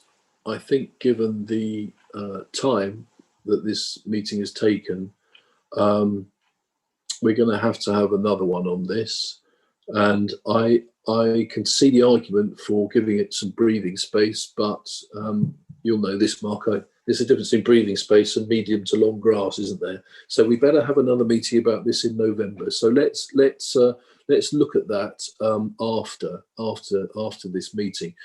So at the moment, Cabinet, we've got a recommendation to note the content of this report. Shall we just do that at this stage? Or are you minded to amend that recommendation in any way? Chair, on the basis of what our CEO has suggested, I mean, it doesn't put us in any worse or better position to note this report. So for the purposes it's been presented, officers have put time and effort into getting it to us, we can note it. As Mark correctly says, we can ask for a different report on a different sort of different slant looking at it, but for this purpose, I'm happy to propose that we note this report. And that's as simple as far as that recommendation goes. Thank you. Okay, thank you. I'm happy to go along with that, as long as we have, as long as we bear in mind the value of the kind of points that, for example, Councillor Miller was making earlier. I think, Mark, to be clear, this hasn't been bloodletting in the sense of a witch hunt. It has not. It has been trying to get to grips with why this council hasn't discussed this before. I think that's right. And why ward members weren't notified. There's press releases, and then there's the courtesy of an email to ward members, which didn't happen. But we can come back to that. Okay, so we have a recommendation to note the content of this report. Cabinet, can we vote yes by green and Red Cross by no, please? Okay, for those watching us online, the vote's taking place. And that is carried, Chairman. Thank you. Thank you very much for that, Debbie. Okay, right. Thank you so much, everybody, for bearing with us. And it is just as well we adjourned that meeting the other day, isn't it? That would have been a 7-hour otherwise. So now some good news. Finally, to wrap up for tonight, the Newton Poppleford and Hertford Neighbourhood Plan Examiners Report, which we are being asked to have three recommendations that we endorse, that members endorse the examiners' recommendations on the Newton Pop and Hertford Neighbourhood Plan, that members agree that a referendum version of the plan incorporating the examiner's modifications should proceed to referendum and a decision notice to this effect be published, and that members congratulate the Neighbourhood Plan Steering Group on their hard work, which I have no doubt is the case. Would I Mr. don't Chair, believe, yes. May I just Councillor comment? I did make a declaration what seems like hours ago, and it was hours ago for all those people patiently participating and watching, that I don't want to participate in the vote, and nor do I wish to support or oppose this proposal. But all I would like to say is I heartily endorse whatever you decide at Cabinet amongst yourselves. Item 3 categorically. The work of officers or the Neighbourhood Plan Steering Group should be congratulated, and I don't wish to amend the recommendation, but also I'd like personally to thank all the officers concerned at East Devon for the work in getting Newton Poppleford Parish Council to this point. And I'll say no more. It's not amending the recommendation. That's simply I'll now shut up, mute myself, and listen intently. Thank you. Thank you very much. So I'm glad you weren't speaking on this item, Councillor Hayward, so we can. Members not in Cabinet, would you like to add anything else on this item? Yes. I think not. And then Councillor Eileen Wragg. Sorry, I've got you there, Eileen. That's Sorry. all right. Thank you. I'm really pleased to see this neighbourhood plan come forward. You may recall, Leader, that we had an application in Newton Poppleford, which we were told was unsustainable because they didn't have a neighbourhood plan at the time, which could have supported the application before us. So we refused that application. It then went to appeal, and the appeal was supported. So we lost that appeal. So this will give strength to the local plan, and hopefully anything future, you know, by way of application that comes forward in Newton Pop, I think it's be welcome. Oh, I should declare an interest. I've got a brother in Newton Poppleford, but I haven't seen him for about 2 or 3 years. So I don't know. Yeah, you know, families. Oh. Thank you very much, Eileen. Never far from a superb story. Councillor Eleanor Rylance, please. Thank you, Leader. I just wanted to say that that for those who aren't involved in the creation of a neighbourhood plan might think that it's quite an easy process, but actually it's an unbelievably long and difficult pregnancy with a really pretty damn complicated birth at the end of it. So I'm really pleased for Newton Poppleford that they've got to this stage, and it's all credit to everybody who's involved in it. It's really not an easy thing to do. So when we get to this stage at a district council, it looks fairly straightforward, but it's the result of so many months and months and months of wrangling and talking and consultation and toings and froings and making sure you're in line with policies. And it's just really a difficult thing to do. So well done to Newton Poppleford and to all the team involved. Thank you, Eleanor, for that very much. Councillor Marianne Rickson, please. I'd just like to say I agree totally with the comments just made by Eleanor. We know how tortuous it was in Sidmouth, and I think these recommendations are excellent, and I think we should just I propose that we approve this. Thank you. We have a proposal to approve from Marianne. Councillor Jeff Young, please. Can I second that? And can I congratulate Newton Poppleford on getting their neighbourhood plan through, seeing my parish is still waiting for getting their neighbourhood plan through, and they've been at it for 6 years. Thank you. Thank you. I've seen Councillor Jack Rowland, there was a hand there. I don't know if you were seconding or commenting, Jack. No, it's just to second the recommendations. Okay, thank you very much. I'm mindful of Paul's comments. I don't think we need to add them to the recommendations that we thank the officers involved, but please can we make sure that that is in the minutes, that the leader and deputy leader would also like to thank the officers involved in the neighbourhood plan team for all of their work in facilitating this. So we have the recommendations 1, 2 and 3 as they are. Can we vote please? Green tick for yes, red cross for no.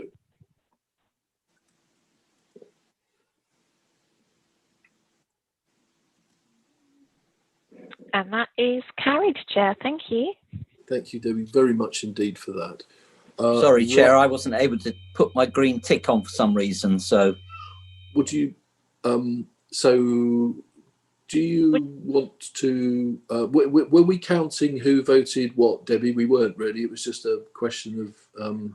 well, we were at a majority, but I'm happy for you to run it again if you so wish. No, that's okay. We're okay. Thank you. Yeah. No. Leader, before you close, can I think you might have missed item 14. Would you mind just Cabinet noting that there were no urgent key decisions, leaders? I forgot what the wording is. No urgent executive key decisions, please. Yes, we skipped that. No, I haven't got item 14 on that. Because there's no paper to it. It's just that it's verbal. Well, not verbal. It's just to note that there were no such decisions, but you need to record the fact that it's been okay, reported. so thank you, Henry. We did have an agenda item 14, although, yes, because there's no paper attached to it, it doesn't show up. That is the leader's annual report on urgent executive decisions, and there were none in the last year. So we're asked as to, are we happy to note this update? I better take a vote on that. Can we just please say green cross for yes and red cross for no?